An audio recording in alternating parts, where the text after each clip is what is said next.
व्याख्यामुद्रां करसरसिजैः पुस्तकं शङ्खचक्रे बिभ्रद्भिन्नस्फटिकरुचिरे पुण्डरीके निषण्णः अम्लानश्रीरमृतविशधेरंशुभिः प्लावयन्माम् आविर्भूयादनघमहिमा मानसे वागधीश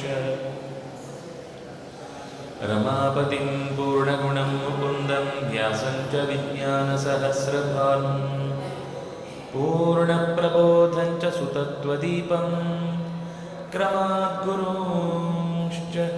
प्रणमामि मूर्ध्ना सर्वेन्द्रियाभिमानिस्थमुख्यप्राणस्थविष्णुना प्रेरितश्रीशतुष्ट्यर्थं करिष्ये कर्म चाखिलम्।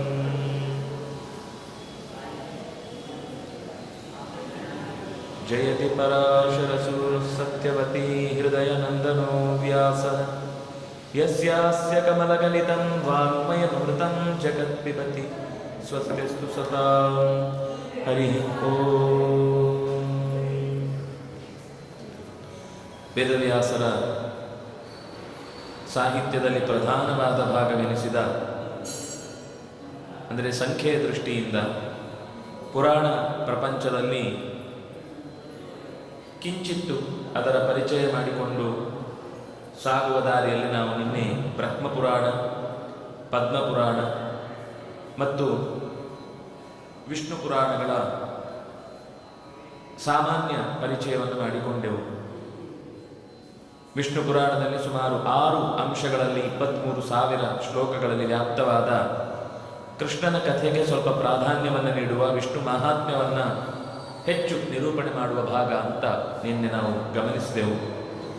ಮತ್ತೆ ಮುಂದೆ ಮತ್ತೊಂದು ಪುರಾಣ ವಾಯುಪುರಾಣ ಅಂತ, ಆದರೆ ಅದಕ್ಕೆ ಇನ್ನೊಂದು ಹೆಸರು ಇದೆ, ಅದನ್ನು ಶಿವಪುರಾಣ ಅಂತಲೂ ಕರೆಯುವಂಥದ್ದಿದೆ. ಹಾಗಾಗಿ ಕೆಲವೊಂದು ಸರ್ತಿ ನೀವು ಟೆಕ್ಸ್ಟ್ 2 ತೆಗೆದು ನೋಡಿದ್ರು ಒಂದೇ ಹೆಸರು. ಕೆಲವು ಕಡೆ ಅವರು ವಾಯುಪುರಾಣ ಅಂತ ಪ್ರಿಂಟ್ ಮಾಡಿರ್ತಾರೆ, ಕೆಲವು ಕಡೆ ಶಿವಪುರಾಣ ಅಂತ ಪ್ರಿಂಟ್ ಮಾಡಿರ್ತಾರೆ. ಸ್ವತಃ ಆ ವಿಷಯವನ್ನು ಪುರಾಣದಲ್ಲಿಯೇ ಉಲ್ಲೇಖ ಮಾಡುತ್ತಾ ಇದರಲ್ಲಿ ಇದು ಹೇಳಿದ್ದೆಲ್ಲವೂ ವಾಯುವಾದ್ರಿಂದಾಗಿ, ವಾಯು ಪ್ರೋಕ್ತವಾದದ್ರಿಂದಾಗಿ ಇದಕ್ಕೆ ವಾಯುಪುರಾಣ ಅಂತ ಬಂದಿದೆ. ಶಿವನ ಮಹಿಮೆಯನ್ನು ನಿರೂಪಣೆ ಮಾಡುತ್ತೆ, ಆದ್ರಿಂದಾಗಿ ಇದಕ್ಕೆ ಶಿವಪುರಾಣ ಅನ್ನುವ ಹೆಸರು ಇದೆ ಅನ್ನುವ ಈ ತದಿದಂ ಶೈವವಾಖ್ಯಾತಂ ಪುರಾಣ ವೇದ ಸಂಹಿತಂ ನಿರ್ಮಿತಂ ತಚ್ಚಿವೇನೈವ ಪ್ರಥಮಂ ಬ್ರಹ್ಮ ಸಂಹಿತಂ, ಹೀಗೆ ನಾಮದ ಉಲ್ಲೇಖವನ್ನು ಮಾಡುವಾಗ 2 ರೀತಿಯಲ್ಲಿ ಇದಕ್ಕೆ ಹೆಸರು ಬಂದಿದೆ. ವಾಯುಪುರಾಣಂಚ ಉಪಪುರಾಣ, ಇದರ ಹಿನ್ನೆಲೆಯಲ್ಲಿ ಏನೇನು ಅಂಶಗಳು ಬಂದಿವೆ ಅನ್ನೋದನ್ನು ನಾರದ ಪುರಾಣ ವಾಯುಪುರಾಣದ ಉಲ್ಲೇಖ ಮಾಡುತ್ತೆ. ಈ ಶಿವಪುರಾಣ ಅಂತ ಅದಕ್ಕೆ ಪ್ರಾಧಾನ್ಯ ಕೊಟ್ಟು ಉಲ್ಲೇಖ ಮಾಡಿದ್ದಿಲ್ಲ. ಎಲ್ಲ ಪುರಾಣಗಳ ಸಾರವನ್ನು ಹೇಳಿದ್ದು ಒಂದು ಮತ್ಸ್ಯ ಪುರಾಣ ಬಿಟ್ಟರೆ ಇನ್ನೊಂದು ನಾರದೀಯ ಪುರಾಣ. 2 ಕಡೆ ಈ ಶಿವಪುರಾಣ ಅನ್ನುವ ಶಬ್ದವನ್ನು ಕೊಡದೆ ಅದನ್ನೇ ವಾಯುಪುರಾಣ ಅನ್ನುವ ಹೆಸರಿನಿಂದ ನಿರೂಪಣೆ ಮಾಡಿದ್ದನ್ನು ನಾವು ಕಾಣ್ತೇವೆ. ಮುಖ್ಯವಾಗಿ ಇದರಲ್ಲಿ ವಿಘ್ನೇಶ್ವರ ಸಂಹಿತ, ರುದ್ರ ಸಂಹಿತ, ಶತರುದ್ರ ಸಂಹಿತ, ಕೋಟಿರುದ್ರ ಸಂಹಿತ, ಉಮಾ ಸಂಹಿತ, ಕೈಲಾಸ ಸಂಹಿತ, ವಾಯವ್ಯ ಸಂಹಿತ ಅಂತ ಹೀಗೆ ಇದೇನು ಅಂದರೆ ಮತ್ತೆ ರುದ್ರ ವಾಯುಪುರಾಣ ಅಂತ ಹೇಳುವಾಗ ಇಷ್ಟು ಹೆಸರಿದೆ, ಇದನ್ನೇ ಶಿವಪುರಾಣ ಅಂತ ಹೇಳುವಾಗ ವಿಭಾಗ ಮಾಡುವಲ್ಲಿ ಇನ್ನೂ 5 ಸಂಹಿತೆಗಳು ಹೆಚ್ಚಾಗಿ ಇಲ್ಲಿ ನಿರೂಪಣೆಗೊಂಡದ್ದು. ಹಾಗಾಗಿ ಸುಮಾರು 464 ಅಧ್ಯಾಯಗಳಲ್ಲಿ ಸುಮಾರು 24,000 ಶ್ಲೋಕಗಳಲ್ಲಿ ಈ ಗ್ರಂಥ ನಿರೂಪಣೆಯಾಗಿದೆ. ಶ್ವೇತಕಲ್ಪ ಪ್ರಸಂಗೇನ ಧರ್ಮಾನ್ನು ವಾಯು ಇಹ ಅಬ್ರವೀತ್, ಧರ್ಮಗಳನ್ನು ವಾಯು ಇಲ್ಲಿ ನಿರೂಪಣೆ ಮಾಡಿದ. ಆದ್ದರಿಂದ ಇದನ್ನು ಯತ್ತದ್ ವಾಯವೀಯಂ ಸ್ಯಾತ್ ರುದ್ರ ಮಾಹಾತ್ಮ್ಯ ಸಂಯುತಂ, ರುದ್ರನ ಮಾಹಾತ್ಮ್ಯದಿಂದ ಒಡಗೂಡಿದ ಧರ್ಮಗಳನ್ನು ನಿರೂಪಣೆ ಮಾಡಿದ ವಾಯುವಿನಿಂದ ಲೋಕಕ್ಕೆ ಸಿಕ್ಕಿದಂತಹ 24,000 ಶ್ಲೋಕಗಳ ಸಂಗ್ರಹವನ್ನು ಶಾಸ್ತ್ರಗಳು ವಾಯುಪುರಾಣ ಅಂತ ಹೀಗೆ ಗುರುತಿಸಿದ್ದನ್ನು ಹೇಳ್ತಾರೆ. ಆ ನಂತರದಲ್ಲಿ ಭಾಗವತ ಪುರಾಣ. ಭಾಗವತ ಪುರಾಣ ಕಥೆ ಸಾಮಾನ್ಯ ಕೇಳಿ ಇರ್ತೇವೆ, ಆದರೆ ಅದರ ಕಥಾದೃಷ್ಟಿಯಿಂದ ಅದರ ವಿಷಯಗಳನ್ನು ಬಹಳ ಜನ ನಿರೂಪಣೆ ಮಾಡ್ತಾರೆ. ಆದರೆ ಒಟ್ಟು 18,000 ಶ್ಲೋಕಗಳಲ್ಲಿ ತುಂಬಿದ 12 ಸ್ಕಂಧಗಳಲ್ಲಿ ನಿರೂಪಣೆಗೊಂಡ 332 ಅಧ್ಯಾಯಗಳಿಂದ ಕೂಡಿದ ಈ ಕೃತಿಯಲ್ಲಿ ಕೇವಲ ಕಥೆಗಳು ಮಾತ್ರ ಅಲ್ಲ, ಮುಮುಕ್ಷುವಿನ ಕರ್ತವ್ಯ ಏನು, ಸೃಷ್ಟಿಯ ವೈಚಿತ್ರ್ಯ ಏನು, ಮುಖ್ಯವಾಗಿ 2ನೆಯ ಸ್ಕಂಧದಲ್ಲಿ ಧ್ಯಾನದ ಪ್ರಕ್ರಿಯೆಯ ಬಗ್ಗೆ ಬಹುಶಃ ಇಲ್ಲಿ ಹೇಳುವಷ್ಟು ಸ್ಪಷ್ಟವಾಗಿ ನಮಗೆ ಇನ್ನೆಲ್ಲೂ ಸಿಗಲ್ಲ. ಎಲ್ಲದಕ್ಕಿಂತ ಮುಖ್ಯವಾಗಿ ದೇಶೇ ಕಾಲೇನ ಮನೋಸಜ್ಜೇತ್, ಮನಸ್ಸು ದೇಶದಲ್ಲಿ ಕಾಲದಲ್ಲಿ ಸ್ಪರ್ಶಗೊಳ್ಳದೆ ಪರತತ್ವದಲ್ಲಿ ತನ್ನನ್ನು ಸಮರ್ಪಣೆ ಮಾಡಿಕೊಂಡಾಗಲೇ ಧ್ಯಾನ ಅವನಿಗೆ ಸಿದ್ಧಿಯಾಗಿದೆ ಅಂತ ಅರ್ಥ. ಅಂದರೆ ಕೂಡುವುದರಿಂದ ಹಿಡಿದು ಪ್ರಾಣಾಯಾಮದಿಂದ ಹಿಡಿದು ಪ್ರತಿಯೊಂದು ಸಂಗತಿಯನ್ನು ಪರೀಕ್ಷಿತ್ ರಾಜ ಶುಕಾಚಾರ್ಯರಿಗೆ ನಿರೂಪಣೆ ಮಾಡಿದ ಭಾಗ ಅದು 2ನೆಯ ಸ್ಕಂಧದಲ್ಲಿ ಬರುವಂಥದ್ದು. 1ನೇ ಸ್ಕಂಧದಲ್ಲಿ ಈ ಇಡೀ ಭಾಗವತ ಕಥೆ ಹುಟ್ಟಲಿಕ್ಕೆ ಕಾರಣವಾದ ಹಿನ್ನೆಲೆಯನ್ನು ಅಶ್ವತ್ಥಾಮಾದಿಗಳ ಕಥೆಯ ಜೊತೆಗೆ ಶುಕಾಚಾರ್ಯರು ಯಾಕೆ ಪರೀಕ್ಷಿತ್ ರಾಜನಲ್ಲಿಗೆ ಬಂದರು ಅನ್ನುವ ತನಕ ಅನೇಕ ಹಿನ್ನೆಲೆಗಳನ್ನು ಅದಕ್ಕೆ ಹೇಳ್ತಾ ಬರ್ತಾರೆ. ಅಷ್ಟು ಹೇಳುವಾಗಲೂ ಅನೇಕ ಅಪರೂಪದ ಸಂಗತಿಗಳು ಅಲ್ಲಿ ಉಲ್ಲೇಖಗೊಂಡಿವೆ. ಮಾನಸ ಪ್ರಪಂಚದ ಚಿತ್ರಣವೂ ಅಲ್ಲಿ ಬಂದಿದೆ, ಐತಿಹಾಸಿಕ ಹಿನ್ನೆಲೆಯೂ ಕೂಡ ಅಲ್ಲಿ ನಿರೂಪಣೆಗೊಂಡಿದೆ. ಅದರ ಜೊತೆಗೆ ಒಂದು ಕಥೆ ಹೇಳುವ ವಿಧಾನ ಹೇಗಿರುತ್ತೆ, ನಾವಿವತ್ತು ಸಾಮಾನ್ಯ ಈ ಚಲನಚಿತ್ರಗಳಲ್ಲೆಲ್ಲ ಕಡೆಯ ಒಂದು ಘಟನೆಯಿಂದ ಕಥೆ ಶುರುವಾಗುತ್ತೆ. ಹಿಂದೇನೋ ಒಂದು ಓಡ್ತಾ ಬರ್ತಾ ಇರ್ತಾನೆ, ನೆತ್ತರು ತೊಟ್ಟಿಗ್ತಾ ಇರುತ್ತೆ, ಏನೋ ಒಂದು ಕಥೆ ಆಗಿರುತ್ತೆ, ಅದೇನಾಯಿತು ಅಂತ ಹೇಳಲಿಕ್ಕೋಸ್ಕರ ಇಡೀ ಕಥೆ ಹಿಂದಕ್ಕೆ ಬರುತ್ತೆ. ಭಾಗವತದಲ್ಲಿ ಶುರುವಾಗುವುದು ಹಾಗೆಯೇ, ತೊಡೆ ಮುರಿದು ಬಿದ್ದ ದುರ್ಯೋಧನನ ದೃಶ್ಯದಿಂದಲೇ ಭಾಗವತದ ಕಥೆ. ಯಾಕಂದ್ರೆ ಅಲ್ಲಿಗೆ ಅಶ್ವತ್ಥಾಮ ಬಂದು ಏನು ಮಾಡಬೇಕು, ನಾನು ಭೀಮನಿಂದ ನೀನು ಹೀಗೆ ಹತನಾದ ಸಂಗತಿಯನ್ನ ನನಗೆ ನೋಡ್ಲಿಕ್ಕಾಗಲಿಲ್ಲ, ಅದಕ್ಕೆ ಪ್ರತಿಯಾಗಿ ನಾನು ಏನು ಬೇಕಾದ್ರೂ ಮಾಡಲಿಕ್ಕೆ ಸಿದ್ಧ ಇದ್ದೇನೆ ಅಂತ ಸಂಕಲ್ಪ ಕೈಗೊಂಡದ್ದೇ ಮುಂದಿನ ಮಹಾಭಾಗವತ ಕಥೆಗೆ ಕಾರಣವಾಯಿತು ಅನ್ನುವ ಹಾಗೆ ಆ ಕಥೆಯ ಚಿತ್ರಣದ ದೃಶ್ಯವೇ ಅತ್ಯಂತ ಮನೋಜ್ಞ.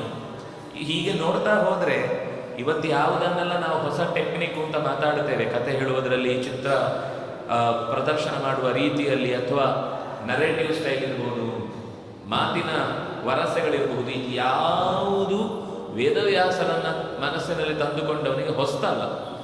ಅವರದ್ದೊಂದು ಪ್ರಸಿದ್ಧಿ ಅಥವಾ ಅವರದ್ದೊಂದು ಪ್ರಯತ್ನ, ಅವರದ್ದೊಂದು ಪ್ರತಿಭೆ ಖಂಡಿತ ಅಲ್ಲಿ ಇದೆ, ಅದನ್ನು ಇಲ್ಲ ಅಂತ ನಾನು ಹೇಳ್ತೀನಿ. ಇಲ್ಲಿಂದ ಕದ್ದು ತಂದಿದ್ದಾರೆ ಅಂತ ಹೇಳ್ತಿಲ್ಲ, ಆದರೆ ಯಾವುದು ಹೊಸದಲ್ಲ. ಭಾರತೀಯನಿಗೆ ಇಂಥದ್ದೊಂದು ಅಪರೂಪದ್ದು ಅಂತ ಅನಿಸುವುದು ಯಾವಾಗ ಅಂದರೆ ತನ್ನದನ್ನು ಮರೆತು ಅದನ್ನು ಹೊಸ್ತು ಅಂತ ಕಂಡಾಗ ಮಾತ್ರ. ತನ್ನಲ್ಲೇ ಇರುವ ಸಂಗತಿಯನ್ನು ಸರಿಯಾಗಿ ಅರ್ಥ ಮಾಡಿಕೊಂಡ ಅಂದರೆ ವೇದವ್ಯಾಸರ ಮಹತ್ವ ಎಷ್ಟು ದೊಡ್ಡದು, ನಮ್ಮ ಪ್ರಾಚೀನರು ಇದರ ಬಗ್ಗೆ ಎಷ್ಟು ಯೋಚನೆ ಮಾಡಿದ್ದಾರೆ ಅಂತ ಹೆಮ್ಮೆ ಪಡುವಂಥ ಸ್ಥಿತಿಯಲ್ಲಿ ನಮಗೆ ಕಥೆಯ ಆರಂಭ ಮೊದಲ ಸ್ಕಂಧದಲ್ಲಾಗುತ್ತೆ. ತೃತೀಯ ಸ್ಕಂಧದ ವಿಶೇಷತೆಯಲ್ಲಿ ಕಪಿಲೋಪದೇಶ ಬಹಳ ಮುಖ್ಯವಾದದ್ದು. ಕಾಲದ ಸ್ವರೂಪ, ನಾವು ಫಿಸಿಕ್ಸ್ ಓದುವವರಿಗೆಲ್ಲರಿಗೂ ಈ ಪಾಠಗಳನ್ನು ಚೆನ್ನಾಗಿ ಮಾಡಿದರೆ ಅನೇಕ ಸಂಗತಿಗಳು ಇವತ್ತು ವಿಜ್ಞಾನದ ಜೊತೆಗೆ ನಾವೇನೆಲ್ಲ ತಳಕು ಹಾಕಿಕೊಂಡು ಪ್ರಶ್ನೆ ಮಾಡಿಕೊಂಡು ಅರೆಬರೆದಿಂದ ಮಡಿಕೆಗಳ ಮಾತುಗಳಿಗೆ ಗುರಿಯಾಗಿ ಇದೆಲ್ಲ ಅಡಗುಲಜ್ಜಿ ಕಥೆ ಅಂತ ನಾವೇನು ಬಿಡುತ್ತೇವೆ, ಅದರ ಅಂಶದಲ್ಲಿ ಪ್ರಾಚೀನರಿಗೆ ಎಷ್ಟು ಪ್ರಜ್ಞೆ ಇತ್ತು. ಕಾಲ ಅಂತ ಇವತ್ತು ತುಂಬ ಮಾತಾಡ್ತೇವೆ. ಕಾಲ ಅಂದರೆ ಏನು? ಸುಮ್ಮನೆ ಒಂದು 5 ನಿಮಿಷ ಯೋಚನೆ ಮಾಡಿ, ಕಾಲದ ಬಗ್ಗೆ ನಮ್ಗೆ ಏನೂ ತಲೆಗೆ ಹೊಳೆಯುವುದಿಲ್ಲ. ಕಾಲ ಹೇಗೆ ಶುರುವಾಯಿತು, ಎಲ್ಲಿಂದ ಶುರುವಾಯಿತು, ಯಾಕೆ ಶುರುವಾಯಿತು, ಅದರ ಸ್ವರೂಪ ಏನು? ನಾವು ಕಾಲ ಅಂದರೆ ಗಡಿಯಾರ ತಲೆಗೆ ಬರುತ್ತಷ್ಟೇ. ಅದು ಗಡಿಯಾರ ಕಾಲ ಅಲ್ಲ, ಗಡಿಯಾರ ಒಂದು ಕಾಲವನ್ನು ತೋರಿಸುವ ವ್ಯವಸ್ಥೆ. ಅದು ಜಡ ಪದಾರ್ಥವೋ, ಘನ ಪದಾರ್ಥವೋ, ಚೇತನವೋ, ಅಚೇತನವೋ, ಅದರ ಸ್ವರೂಪ ಏನು ಇಲ್ಲಿ ತನಕಲೂ ಗೊತ್ತಾಗಿಲ್ಲ. ಅದನ್ನು ನಿಲ್ಲಿಸ್ಲಿಕ್ಕೆ ಬರಲ್ಲ ಅನ್ನೋದೊಂದು ಗೊತ್ತಿದೆ ಬಿಟ್ಟರೆ, ಅದನ್ನು ತಡಿಲಿಕ್ಕಾಗಲ್ಲ ಅನ್ನೋದು ಬಿಟ್ಟರೆ ಇನ್ನೇನೂ ಅದರ ಬಗ್ಗೆ ಗೊತ್ತಿಲ್ಲ. ಇಂಥದ್ದರ ಬಗ್ಗೆಯೂ ಚರ್ಚೆ ಮಾಡುವಷ್ಟು ಒಂದು ವ್ಯವಸ್ಥೆಯನ್ನು ವ್ಯಾಸರು ಈ ಪುರಾಣದ ಮೂಲಕ ನಮಗೆ ಕೊಡ್ತಾರೆ ಅಂದರೆ ನಾವು ಇನ್ನೆಷ್ಟು ಗಂಭೀರವಾದ ಚಿಂತನೆಗಳಿಂದ ಋಷಿಗಳು ನಮ್ಮನ್ನು ಎಚ್ಚರಿಸಿದ್ದಾರೆ ಅನ್ನೋದು ಅರ್ಥ ಆಗುತ್ತೆ. ಪರಮಾಣುವಿನ ಬಗ್ಗೆ, ವಸ್ತುಗಳ ಸ್ವರೂಪದ ಬಗ್ಗೆ, ವಸ್ತುಗಳಲ್ಲಿ ಶಬ್ದ ಸ್ಪರ್ಶ ರೂಪ ರಸಗಂಧಗಳನ್ನುವಂತಹ ಗುಣಗಳು ಹೇಗೆ ಉತ್ಪತ್ತಿ ಆದವು ಅನ್ನೋದರ ಬಗ್ಗೆ, ಸೃಷ್ಟಿಯ ಅನೇಕ ಮಹತ್ವಗಳ ಬಗ್ಗೆ, ಕಾಲದ ವಿಚಾರ ಮಾಡುವಾಗಲೂ ಅದು ಎಷ್ಟು ಹಿಂದಿನದು, ಎಷ್ಟು ಹೊಸತು, ನಾವು ಹೇಗೆ ನಮ್ಮ ಗಣಿತವನ್ನು ಲೆಕ್ಕ ಮಾಡ್ತೇವೆ, ಇದು ಎಲ್ಲದರ ಸಂಗತಿಯೂ ಕೂಡ ದೇವಮಾನದ ಮೂಲಕ ಹೇಗೆ, ಮನುಷ್ಯಮಾನದ ಮೂಲಕ ಹೇಗೆ, ಅದು ವಿಭಾಗಗೊಂಡಾಗ ಅತಿ ಮಹತ್ವದ ಕಾಲ ಯಾವುದು, ಅತಿ ಸೂಕ್ಷ್ಮವಾದ ಕಾಲ ಯಾವುದು, ಇದು ಎಲ್ಲದರ ಚರ್ಚೆಯನ್ನು ನಾವು ಆರಂಭದಲ್ಲಿ ಕಪಿಲೋಪದೇಶದ ಆಚೆ ಈಚೆಗೆ ಬರುವ ಸಂಗತಿಗಳಲ್ಲಿ ಕಾಣ್ತೇವೆ. ಇನ್ನು ಚತುರ್ಥ ಸ್ಕಂದದಲ್ಲಿ ಅನೇಕ ಕಥೆಗಳು ಬರ್ತವೆ. ಒಂದು ಕಥೆಯನ್ನು ಹೇಳುವ ಒಂದೇ ಕಥೆಗೆ 2-3 ಆಯಾಮಗಳು ಇರುವುದನ್ನು ತೋರಿಸಿದ್ದು ಪ್ರಾಚೀನ ಬರಿಹಿಯ ಕಥೆ. ಮೇಲ್ನೋಟಕ್ಕದ ಒಂದು ಕಥೆ ಹಾಗೆ ಕಂಡ್ರೆ ಅದು ಅಂತರಂಗದ ಕಥೆ. ಅಂತರಂಗದ ಕಥೆ ಅಂತ ಅಷ್ಟೇ ಅಂದ್ಕೊಂಡ್ರೆ ಮತ್ತೆ ನೋಡಿದ್ರೆ ಇತಿಹಾಸದ ಕಥೆ. ಹೀಗೆ ಒಂದು ಇತಿಹಾಸವಾಗಿ, ಒಂದು ಉಪದೇಶವಾಗಿ, ಒಂದು ಅಂತರಂಗದ ಸಾಗುವ ದಾರಿಯಾಗಿ, ಹೀಗೆ ಒಂದು ಕಥೆಯನ್ನು ಹಲವು ರೀತಿಯಲ್ಲಿ ಹೇಳುವುದು ಹೇಗೆ ಎನ್ನುವುದನ್ನು ನಮಗೆ ಚತುರ್ಥ ಸ್ಕಂದದ ಮಾತಿನ ಮೂಲಕ ಕಾಣುತ್ತೆ. ಒಂದು ವಂಶಾವಳಿಯ ಜೊತೆಗೆ ಧ್ರುವನ ಚರಿತ್ರೆಯ ಜೊತೆಗೆ ಅನೇಕ ಪ್ರಾರ್ಥನೆಯ ಕ್ರಮ ಹೇಗಿರುತ್ತೆ, ಭಗವಂತನ ಹತ್ರ ಪ್ರಾರ್ಥಿಸಬೇಕಾದ ರೀತಿ ಏನು ಅನ್ನುವುದನ್ನು ಅದು ತಿಳಿಸುತ್ತೆ. ಇನ್ನು ಪಂಚಮ ಸ್ಕಂಧ ಸಾಮಾನ್ಯವಾಗಿ ಜಡಭರತನ ಕಥೆಯಲ್ಲಿ ಅದು ನಿಂತು ಬಿಡುತ್ತೆ. ಉಪದೇಶದ ದೃಷ್ಟಿಯಿಂದ ಬಹಳ ಮಹತ್ವದ್ದು. ವೃಷಭಗಿ ಈ ಭಾಗವತದಲ್ಲಿರುವ ವಿಶೇಷತೆ ಏನು ಅಂದರೆ ಸುಮಾರು ಒಂದು 15-20 ಗೀತೆಗಳಿವೆ. ಗೋಪಿಗೀತ, ವೇಣುಗೀತ, ಋಷಭಗೀತ, ಐಲಗೀತ, ಅವಧೂತ ಗೀತ, ಭಿಕ್ಷುಗೀತ, ಉದ್ಧವಗೀತ, ಕಪಿಲಗೀತ, ಎಷ್ಟು ಹೇಳುವುದು ಎಲ್ಲವೂ. ಆದರೆ ಸಾಮಾನ್ಯವಾಗಿ ಭಾಗವತದ ಕಥೆ ಹೇಳೋರು ಯಾರು ಇದನ್ನು ಸ್ಪರ್ಶವೇ ಮಾಡ್ಲಿಕ್ಕೆ ಹೋಗಿದ್ದಾರೆ. ಯಾಕಂದ್ರೆ ಕಥೆ ಮುಖ್ಯ ಆಗಿಬಿಡುತ್ತೆ ಯಾಕಂದ್ರೆ ಅದನ್ನು ವಿವರಣೆ ಕೊಡ್ಲಿಕ್ಕೆ ಹೋದ್ರೆ ಅದು ತುಂಬ ಒಂದು ಬೋರು ಅಂತ ಶಬ್ದ ಶುರುವಾಗುತ್ತೆ. ಅಥವಾ ಕೇಳೋರನ್ನು ರಂಜಿಸಬೇಕಾದದ್ದೇ ಭಾಗವತ ಉದ್ದೇಶ ಅನ್ನೋ ದೃಷ್ಟಿಯಿಂದ ಇದೆಲ್ಲ ರಂಜನೆಗೆ ಉಪಯುಕ್ತವಾದ ಸಂಗತಿಗಳಲ್ಲ, ಸಲಕರಣೆಗಳಲ್ಲ ಅಂತ ಅದನ್ನು ಬಿಟ್ಟು ಬಿಡ್ತೇವೆ. ಆದರೆ ಅತ್ಯಂತ ಅಪೂರ್ವವಾದ ಅಂತರಂಗದ ಪ್ರಯಾಣದಲ್ಲಿ ಸಿಗಬಹುದಾದ ಸಂದೇಹಗಳಿಗೆ ಸಿಗುವ ಉತ್ತರಗಳನ್ನು ಈ ಗೀತೆಗಳ ಮೂಲಕ ನಮಗೆ ವೇದವ್ಯಾಸರು ಭಾಗವತದ ಮೂಲಕ ತಿಳಿಸಿಕೊಟ್ಟಿದ್ದಾರೆ. ಪಂಚಮ ಸ್ಕಂಧ ಭೌಗೋಳಿಕ ವರ್ಣನೆಯನ್ನು ಮಾಡುತ್ತೆ. ಅದರ ಮೇಲೆ ಆಮೇಲೆ ಸುಮಾರು ಚರ್ಚೆಗಳಿವೆ. ಆಮೇಲೆ ಅದರ ಬಗ್ಗೆ ಬೇರೆ ಪುರಾಣಗಳಲ್ಲೂ ಸೂಕ್ಷ್ಮವಾಗಿ, ವಿಷ್ಣು ಪುರಾಣದಲ್ಲಿ ಸ್ವಲ್ಪ ಇದರ ಬಗ್ಗೆ ಚರ್ಚೆ ಇದೆ, ಪದ್ಮ ಪುರಾಣದಲ್ಲೂ ಬರುತ್ತೆ, ಸ್ಕಂದ ಪುರಾಣದಲ್ಲೂ ಸಿಗುತ್ತೆ. ಆದರೆ ಇಲ್ಲಿ ಬಹಳ ವಿಸ್ತಾರವಾಗಿ ಒಂದು ಭೂಮಿಯನ್ನು ವಿಭಾಗ ಮಾಡಿದಾಗ ದ್ವೀಪಗಳು, ಅದರಲ್ಲಿರುವ ಖಂಡಗಳು, ಅದರಲ್ಲಿರುವ ವರ್ಷಗಳು, ಅದರಲ್ಲಿರುವ ನಾವಿರುವ ಭಾಗ, ಇನ್ನು ಎಷ್ಟು ಅಂದರೆ ನದಿಗಳೇ ಎಷ್ಟು, ಭೂಭಾಗಗಳೇ ಎಷ್ಟು, ಅದರಲ್ಲಿ ಯಾರ್ಯಾರು ರಾಜರಿದ್ರು, ಒಂದೊಂದು ಕಾಲದಿಂದ ಒಂದೊಂದು ಕಾಲಕ್ಕೆ ಏನು ಬದಲಾವಣೆ ಆಗ್ತಾ ಬಂತು, ಇಷ್ಟೂ ಸಂಗತಿಗಳನ್ನು 5ನೇ ಸ್ಕಂಧದಲ್ಲಿ ನಿರೂಪಣೆ ಮಾಡುತ್ತಾರೆ. 6ನೇ ಸ್ಕಂಧ, 5ನೇ ಸ್ಕಂಧದ ಕೊನೆಯಲ್ಲಿ ನರಕದ ವರ್ಣನೆಯ ಜೊತೆಗೆ ಬಂದಾಗ 6ನೇ ಸ್ಕಂಧದಲ್ಲಿ ಹಾಗಾದರೆ ಈ ನರಕಗಳಿಂದ ಪಾರಾಗುವ ಬಗೆ ಹೇಗೆ, ಕರ್ಮಗಳನ್ನು ಹೇಗೆ ನರಕಕ್ಕೆ ಗುರಿಯಾಗದಂತೆ ನಡೆಸಬೇಕಾದದ್ದು, ಹಾಗೆ ಗುರಿಯಾಗಿ ಆದ ಮೇಲೆ ಒಬ್ಬ ಮತ್ತೆ ಪಾರಾಗಬೇಕು ಅಂತಂದ್ರೆ ಏನು ಮಾಡಬೇಕು ಅಂತ ಬಂದಾಗ ಅಜಾಮಿಳನ ಕಥೆಯೊಂದಿಗೆ 6ನೇ ಸ್ಕಂಧ ಆರಂಭಗೊಳ್ಳುತ್ತೆ. ಸೃಷ್ಟಿಯ ಹೊಸ ಮಜಲು, ಅಲ್ಲಿಯ ತನಕ ದೃಷ್ಟಿ, ಸೃಷ್ಟಿ, ಮಾನಸ ಸೃಷ್ಟಿ ಇತ್ಯಾದಿಗಳಿದ್ರೆ ಆಮೇಲೆ ದೈಹಿಕ ಸೃಷ್ಟಿಗೆ ಸಂಬಂಧಪಟ್ಟ ದಕ್ಷಿಣ ಪರಂಪರೆಯ ಕಥೆಯನ್ನು ಮುಂದೆ ಹೇಳುತ್ತೆ. ವೃತ್ರನ ಕಥೆ ಬರುತ್ತೆ. ಅದರ ಜೊತೆಗೆ ಈ ಸ್ಕಂಧ ಈ ಸೃಷ್ಟಿಯಲ್ಲಿರುವ ಇನ್ನೂ ಅನೇಕ ರೂಪಗಳ ವಿವರಣೆಯನ್ನ ಮಾಡ್ತಾ ಹೋಗುತ್ತೆ.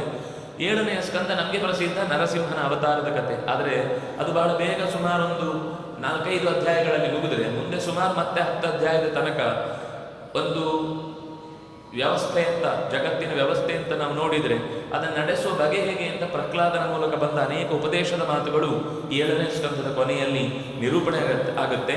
ಪ್ರತಿ ಯುಗಧರ್ಮ ಇರ್ಬೋದು, ಆಚಾರ ವಿವರಣೆಗಳಿರ್ಬೋದು, ವರ್ಣಧರ್ಮಗಳಿರ್ಬೋದು, ಇದರ ಬಗ್ಗೆ ಚರ್ಚೆ ಅಲ್ಲಿ ನಡೆದಿದೆ. 8ನೇ ಸ್ಕಂದ ಗಜೇಂದ್ರನ ಕಥೆಯನ್ನು ಹೇಳುತ್ತೆ, ಮನ್ವಂತರಗಳ ನಿರೂಪಣೆಯನ್ನು ಮಾಡುತ್ತೆ. ಅದರಲ್ಲಿ ಮನುವಲ್ಲಿ ಯಜ್ಞರೂಪಿ ಪರಮಾತ್ಮನ ಹತ್ರ ಪ್ರಾರ್ಥನೆ ಮಾಡಿ ಪಡೆದ ಮಂತ್ರಗಳ ಉಪದೇಶದ ಚಿಂತನೆ ಅಲ್ಲಿದೆ. ಸಮುದ್ರದ ಮಥನ, ಬಲಿ ಇಡೀ ಜಗತ್ತನ್ನು ತನ್ನ ವಶಕ್ಕೆ ತಂದುಕೊಂಡು ದೇವತೆಗಳನ್ನು ನಿಗ್ರಹಿಸುವ ಪ್ರಯತ್ನ ಮಾಡಿದಾಗ ವಾಮನನಾಗಿ ಬಂದು ಅವನನ್ನು ನಿಗ್ರಹಿಸಿದ ಕಥೆ, ಕೊನೆಗೆ ಮತ್ಸ್ಯಾವತಾರದ ಕಥೆ, ಹೀಗೆ ಅನೇಕ ಅವತಾರಗಳ ಕಥೆಯನ್ನು ಈ 8ಮ ಸ್ಕಂದ ಹೊಂದಿದೆ. 9ಮ ಸ್ಕಂದದಲ್ಲಿ ಹೆಚ್ಚು ಕಮ್ಮಿ ಸೂರ್ಯವಂಶದ ವರ್ಣನೆ, ಕೊನೆಗೆ ಅದು ಚಂದ್ರವಂಶಕ್ಕೆ ಬಂದು ನಿಲ್ಲುವ ತನಕ ಆ ವಿವರಣೆ ಇದೆ. ರಾಮನ ಚರಿತ್ರೆಯು ಅತ್ಯಂತ ಸೂಕ್ಷ್ಮವಾಗಿ, ಅತ್ಯಂತ ಸುಂದರವಾಗಿ ಇಲ್ಲಿ ನಿರೂಪಣೆಗೊಂಡಿದೆ. 10ಮ ಸ್ಕಂದ ಅಂತೂ ಅದು ಕೃಷ್ಣನ ಬಾಲ್ಯದಿಂದ ಹಿಡಿದು ಅವನ ವೈವಾಹಿಕ ಚಿಂತನೆಯನ್ನ ಜೊತೆಗೂಡಿಸಿಕೊಂಡು ಕೌಟುಂಬಿಕವಾಗಿ ಹೇಗಿದ್ದ, ರಾಜಕೀಯ ದೃಷ್ಟಿಯಿಂದ ಅವನು ಏನೇನು ಕರ್ತವ್ಯಗಳನ್ನು ನಿರ್ವಹಿಸಿದ, ಅಂತೂ ಇಡೀ ಒಂದು ಸಮಗ್ರ ಜೀವನದ ಚಿತ್ರಣವನ್ನ ಬಹುಶಃ ಬೇರೆ ಪುರಾಣಗಳಲ್ಲಿ ಇಷ್ಟು ವಿವರ ಇಲ್ಲ. ಬೇರೆ ಕಡೆ ಇದೆ, ಭವಿಷ್ಯ ಪುರಾಣದಲ್ಲಿದೆ, ವಿಷ್ಣು ಪುರಾಣದಲ್ಲಿದೆ, ಪದ್ಮ ಪುರಾಣದಲ್ಲಿದೆ, ಅಗ್ನಿ ಪುರಾಣದಲ್ಲಿದೆ. ಆದರೆ ಇಲ್ಲಿ ಬರುವ ಹಾಗೆ ಒಂದು ಸ್ಕಂದ ಪೂರ್ತಿ ಸುಮಾರು 106-107 ಅಧ್ಯಾಯದ ತನಕವೂ ವಿವರಣೆ ಏನು ಬಂದಿದೆ ಅದು ಅತ್ಯಂತ ಅಪೂರ್ವವಾದ ಸಂಗತಿ. 11ಶ ಸ್ಕಂದ ಮತ್ತೆ ಉಪದೇಶಗಳ ಸರಮಾಲೆ. ಇಲ್ಲೇ ಬರುವಂಥದ್ದು ಉದ್ಧವಗೀತೆ, ಸುಮಾರು 1000 ಶ್ಲೋಕಗಳಿಗೂ ಮೀರಿ ಉದ್ಧವಗೀತೆಯಲ್ಲಿ ಕೃಷ್ಣನ ಉಪದೇಶ, ಲೋಕಕ್ಕೆ ಮುಂದೆ ಜ್ಞಾನ ಗಂಗೆ ಹರಿಯಬೇಕು ಅನ್ನೋ ಉದ್ದೇಶದಿಂದ ಕೊಟ್ಟ ಮಾತುಗಳು ಇಲ್ಲಿ ನಿರೂಪಣೆಗೊಂಡಿದೆ. ಎಲ್ಲ ಥರದ ಸಂಗತಿ. ನಿತ್ಯಾನುಷ್ಠಾನದಲ್ಲಿ ನಾವು ಪ್ರಾಣಾಯಾಮ ಹೇಗೆ ಮಾಡಬೇಕು, ಕೂಡಬೇಕು ಹೇಗೆ, ಯಾಕೆಂದರೆ ಪ್ರಾಣಾಯಾಮ ಅನ್ನೋದು ಈ ಮೂಗಿದ್ದವರಿಗೆಲ್ಲರಿಗೂ ಮಾಡಬೇಕಾದ ಸಂಗತಿ, ಅದು ಯಾರೋ ಒಬ್ರಿಗೆ ಸಂಬಂಧಪಟ್ಟದ್ದಲ್ಲ. ಆಗ ಅದನ್ನು ಹೇಗೆ ನಾವು ಬಲವನ್ನಾಗಿ ಅದನ್ನು ಬದಲಾಯಿಸಿಕೊಳ್ಬೇಕು, ಆರೋಗ್ಯವನ್ನು ಕಾಪಾಡಿಕೊಳ್ಳುವುದಕ್ಕೆ ಅದೆಷ್ಟು ಅಗತ್ಯ, ಇಂಥ ಅನೇಕ ಸಂಗತಿಗಳು 11ನೇ ಸ್ಕಂದದಲ್ಲಿ ನಿರೂಪಣೆಗೊಂಡಿದೆ. ಗುರುಗಳ ಪರಿಚಯವನ್ನು ಮಾಡಿಕೊಡುತ್ತೆ. ಅನೇಕ ಆಧ್ಯಾತ್ಮಿಕ ಸಂದೇಶಗಳ ಜೊತೆಗೆ ದೈನಿಕ ಬದುಕನ್ನು ನಡೆಸುವಾಗ ನಾವು ತೊಡಬೇಕಾದ ಎಚ್ಚರಗಳೇನು ಅಂತ ಹೇಳುತ್ತೆ. 12ನೆಯ ಸ್ಕಂಧ ಭವಿಷ್ಯ, ಕಲಿಯ ಪ್ರವೇಶ ಆದ ನಂತರ ಮುಂದೆ ಏನಾಗುತ್ತೆ ಭೂಮಿಯಲ್ಲಿ, ಬುದ್ಧನ ಅವತಾರದ ಕುರಿತಾಗಿ, ಕಲ್ಕಿಯ ಅವತಾರದ ಕುರಿತಾಗಿ ಮಾತುಗಳು ಬಂದಿದೆ. ಅದರ ಜೊತೆಗೆ ಕಲಿಯ ಪ್ರಭಾವದಿಂದ ಏನೇನಾಗುತ್ತೆ ಒಂದಿಷ್ಟು ವಿವರಣೆ ಇದೆ. ಅದರ ಜೊತೆಗೆ ಕೊನೆಗೆ ಮಾರ್ಕಂಡೇಯನ ಚರಿತ್ರೆಯ ಜೊತೆಗೆ ಭಾಗವತದ ಮಹಾತ್ಮೆ, ಭಾಗವತದ ಕಥೆಯನ್ನು ಕೇಳುವುದರ ಹಿನ್ನೆಲೆ ಇತ್ಯಾದಿಗಳನ್ನೆಲ್ಲ ಈ ಪುರಾಣ ನಿರೂಪಣೆ ಮಾಡುತ್ತೆ. ಒಟ್ಟು 18,000 ಶ್ಲೋಕಗಳಲ್ಲಿ ಇದ್ದು ಇದರ ಬಗ್ಗೆ ಬೇರೆ ಪುರಾಣಗಳು ತುಂಬ ಹೊಗಳುತ್ತವೆ. ಪುರಾಣಗಳಲ್ಲಿ ರಾಜ ಅಂತ ಭಾಗವತವನ್ನು ಕರೀತಾರೆ. ಭಾಗವತದಲ್ಲಿರುವ ಕಥೆಗೆ ಅನುಗುಣವಾಗಿ ಉಳಿದ ಪುರಾಣಗಳಲ್ಲಿ ಏನಾದರೂ ವಿರೋಧಗಳು ಕಂಡಾಗ ಇದಕ್ಕೆ ಸರಿಯಾಗದನ್ನು ಕೂಡಿಸಿಕೊಳ್ಬೇಕು ಅನ್ನುವ ರೀತಿಯಲ್ಲೂ ಈ ವಿಶೇಷತೆ ಏನಂದರೆ, ಉಳಿದ ಪುರಾಣಗಳಿಗೆ ಭಾಗವತ ವಿಶೇಷ ಅಂಶ ಆದರೆ ಮಹಾಭಾರತದಲ್ಲಿ ಬಂದ ಸಂಗತಿಗಳೇನಾದರೂ ಇದ್ರೂ ಅದಕ್ಕೂ ಕೆಲವು ಸಂಗತಿಗಳನ್ನು ಈ ಮಹಾಭಾರತ ಕಥಾ ನಿರ್ಣಯವನ್ನು ಕೂಡ ಕೆಲವು ಕಡೆ ಮಾಡಲಿಕ್ಕೆ ಸಿಗುವಂಥದ್ದನ್ನು ಕೂಡ ತೋರಿಸಿಕೊಡ್ತಾರೆ. ಹೀಗೆ ಪುರಾಣ ರಾಜನಾಗಿ ಅದರ ಶ್ರವಣ ಫಲ ಬದುಕಿನಲ್ಲಿ ಇನ್ಯಾವತ್ತೂ ಕೂಡ ಮತ್ತೆ ಅವನು ಸಂಸಾರದ ತಾಪತ್ರಯದಲ್ಲಿ ಸಿಲುಕದಷ್ಟು ಆತ್ಮಿಕವಾಗಿ ಬೆಳೆಯುತ್ತಾನೆ ಅನ್ನೋದು ಅದರ ಫಲವನ್ನು ಹೇಳುತ್ತಾರೆ. ಮುಂದೆ ನಾರದ ಪುರಾಣ, ನಾರದೀಯ ಪುರಾಣ ಅಂತ ಕರೀತಾರೆ. ಬೃಹನ್ನಾರದೀಯ ಅಂತ ಒಂದು ಹೆಸರಿದೆ. ಅದರ ಉತ್ತರ ಭಾಗವನ್ನು ಹಾಗೆ ಕರೆಯುವುದಿದೆ. ಪೂರ್ವ ಭಾಗ, ಉತ್ತರ ಭಾಗ ಅಂತ 2 ವಿಭಾಗಗಳಲ್ಲಿ ಇದನ್ನು ಕರೀತಾರೆ. ಒಟ್ಟು ಸುಮಾರು 207 ಅಧ್ಯಾಯಗಳಲ್ಲಿ ಇದು ನಿರೂಪಣೆಗೊಂಡಿದೆ. 4 ಪಾದಗಳಲ್ಲಿ ಇಷ್ಟು ಅಧ್ಯಾಯಗಳು ಸೇರಿ ಒಟ್ಟು 25,000 ಶ್ಲೋಕಗಳಲ್ಲಿ ಈ ನಾರದ ಪುರಾಣ ನಿರೂಪಣೆಗೊಂಡಿದೆ. ಮುಖ್ಯವಾಗಿ ಸೂತ ಶೌನಕರ ಮೂಲಕ ಸಂವಾದ ಇಲ್ಲಿ ಆರಂಭಗೊಳ್ಳುತ್ತೆ. ಸೃಷ್ಟಿಯ ಸಂಕ್ಷೇಪವಾದ ವಿವರಣೆ ಬಂದಿದೆ. ಅನೇಕ ಧರ್ಮಗಳ ಬಗ್ಗೆ ಮಾತಾಡ್ತಾ ಸನಕ ಲೌಕಿಕವಾದಂತಹ ಜೀವನವನ್ನು ನಡೆಸುವವನಿಗೆ ಯಾವೆಲ್ಲ ಎಚ್ಚರಗಳಿರಬೇಕು ಅನ್ನುವ ಉಪದೇಶದ ಮಾತು ಅಲ್ಲಿ ಬಂದಿದೆ. ಆನಂತರ ಮೋಕ್ಷೋಪಾಯ, ವೇದಗಳ ಅಂಗಗಳು ಯಾವುದು, ಅದರ ತಿಳುವಳಿಕೆ ಹೇಗಿರಬೇಕು, ಶುಕನ ಉತ್ಪತ್ತಿಯ ಬಗ್ಗೆ ವಿಸ್ತಾರವಾದ ಕಥೆ ಇಲ್ಲಿ ಬಂದಿದೆ. ಅಷ್ಟೇ ಅಲ್ಲ, ನಾರದರ ಮತ್ತು ಸನಂದನನ ಸಂವಾದವಾಗಿ ಈ ನಾರದ ಪುರಾಣ ಬಂದಿರುವಂಥದ್ದು. ಅದರ ಜೊತೆಗೆ ಅನೇಕ ಮಂತ್ರಗಳನ್ನು ಹೇಗೆ ಉಪಾಸನೆ ಮಾಡಬೇಕು, ಅದಕ್ಕೆ ಬಳಸಬೇಕಾದ ನಿಯಮಗಳೇನು, ಯಾವ ಅಕ್ಷರ ಇದ್ದರೆ ಏನು ಫಲ ಕೊಡುತ್ತೆ, ಅಕ್ಷರ ಅದರ ಬೀಜ ಮಂತ್ರಗಳು ಯಾವುದು, ಕೊನೆಯ ಅವಸ್ಥಾನಗಳು ಹೇಗಿರಬೇಕು ಅನ್ನುವುದನ್ನೆಲ್ಲ ಈ ಪುರಾಣದ 3ನೆಯ ಅಂದರೆ ತೃತೀಯ ಪಾದದಲ್ಲಿ ಇದರ ನಿರೂಪಣೆಯಾಗಿದೆ. ಕೊನೆಗೆ ಅನೇಕ ಮಾಸದ ಕರ್ತವ್ಯ, ತಿಥಿಗಳ ವಿಶೇಷ, ತಿಥಿಗಳಿಗೆ ಸಂಬಂಧಪಟ್ಟಂತೆ ಬರುವ ಹಬ್ಬಗಳು, ಅದರ ಜೊತೆಗೆ ಪುರಾಣದ ಲಕ್ಷಣಗಳನ್ನು ಕೂಡ ಇಲ್ಲಿ ವರ್ಣನೆ ಮಾಡ್ತಾರೆ. ಸರ್ಗಃ, ಪ್ರತಿಸರ್ಗಶ್ಚ, ವಂಶಃ, ಮನ್ವಂತರಾಣಿಚ, ವಂಶಾನುಚರಿತಂ. ಒಟ್ಟು 5 ಅಂಶಗಳು ಸೇರಿ ಪುರಾಣದ ವಿವರಣೆ ಇರಬೇಕು ಅಂತ ಬರುತ್ತೆ. ಇದು ಭಾಗವತದಲ್ಲೂ ಈ ಪುರಾಣದ ಲಕ್ಷಣವನ್ನು ಕೊಟ್ಟಿದ್ದಾರೆ. ಒಟ್ಟು ಯಾವುದೇ ಪುರಾಣ ಆದರೂ ಸರ್ಗ ಸೃಷ್ಟಿ, ಅನುಸರ್ಗ ಅಥವಾ ಪ್ರತಿಸರ್ಗ ಅಂತಂದರೆ ಪ್ರಳಯ, ಅನೇಕ ವಂಶಗಳು ಅಂದರೆ ಸೂರ್ಯವಂಶ, ಚಂದ್ರವಂಶ ಪ್ರಧಾನವಾಗಿ, ಅದರ ಅನುಚರಿತ, ಅದು ಮುಂದುವರಿದದ್ದು ಹೇಗೆ ಅಂತ, ಜೊತೆಗೆ ಮುಂದುವರಿಯುವಾಗ ಕಾಲದ ವ್ಯವಸ್ಥೆಯಲ್ಲಿ ಮನ್ವಂತರಗಳು ಯಾರ್ಯಾರು ಯಾವ ಯಾವ ಕಾಲದಲ್ಲಿ ಅಧಿಕಾರವನ್ನು ಚಲಾಯಿಸಿದ್ರು, ಇದರಿಂದ ಧರ್ಮದ ರಕ್ಷೆ ಹೇಗೆ ನಡೀತಾ ಬಂತು, ಋಷಿ ಮೊದಲಾದವರು ಅಂದರೆ ಋಷಿಯ ಪರಂಪರೆ ಬೇರೆ, ರಾಜರ ಪರಂಪರೆ ಬೇರೆ, ಹೀಗೆ ದೇವತೆಗಳ ಮತ್ತು ಮನುಷ್ಯರ ಸಮಾಗಮದಿಂದ ಹುಟ್ಟಿದಂತಹ ಒಂದು ಸಂಕೀರ್ಣ ಪರಂಪರೆ, ಹೀಗೆ ಅನೇಕ ಸಂಗತಿಗಳನ್ನು ಈ ಉತ್ತರ ಭಾಗದಲ್ಲಿ ನಿರೂಪಣೆ ಮಾಡುತ್ತಾರೆ.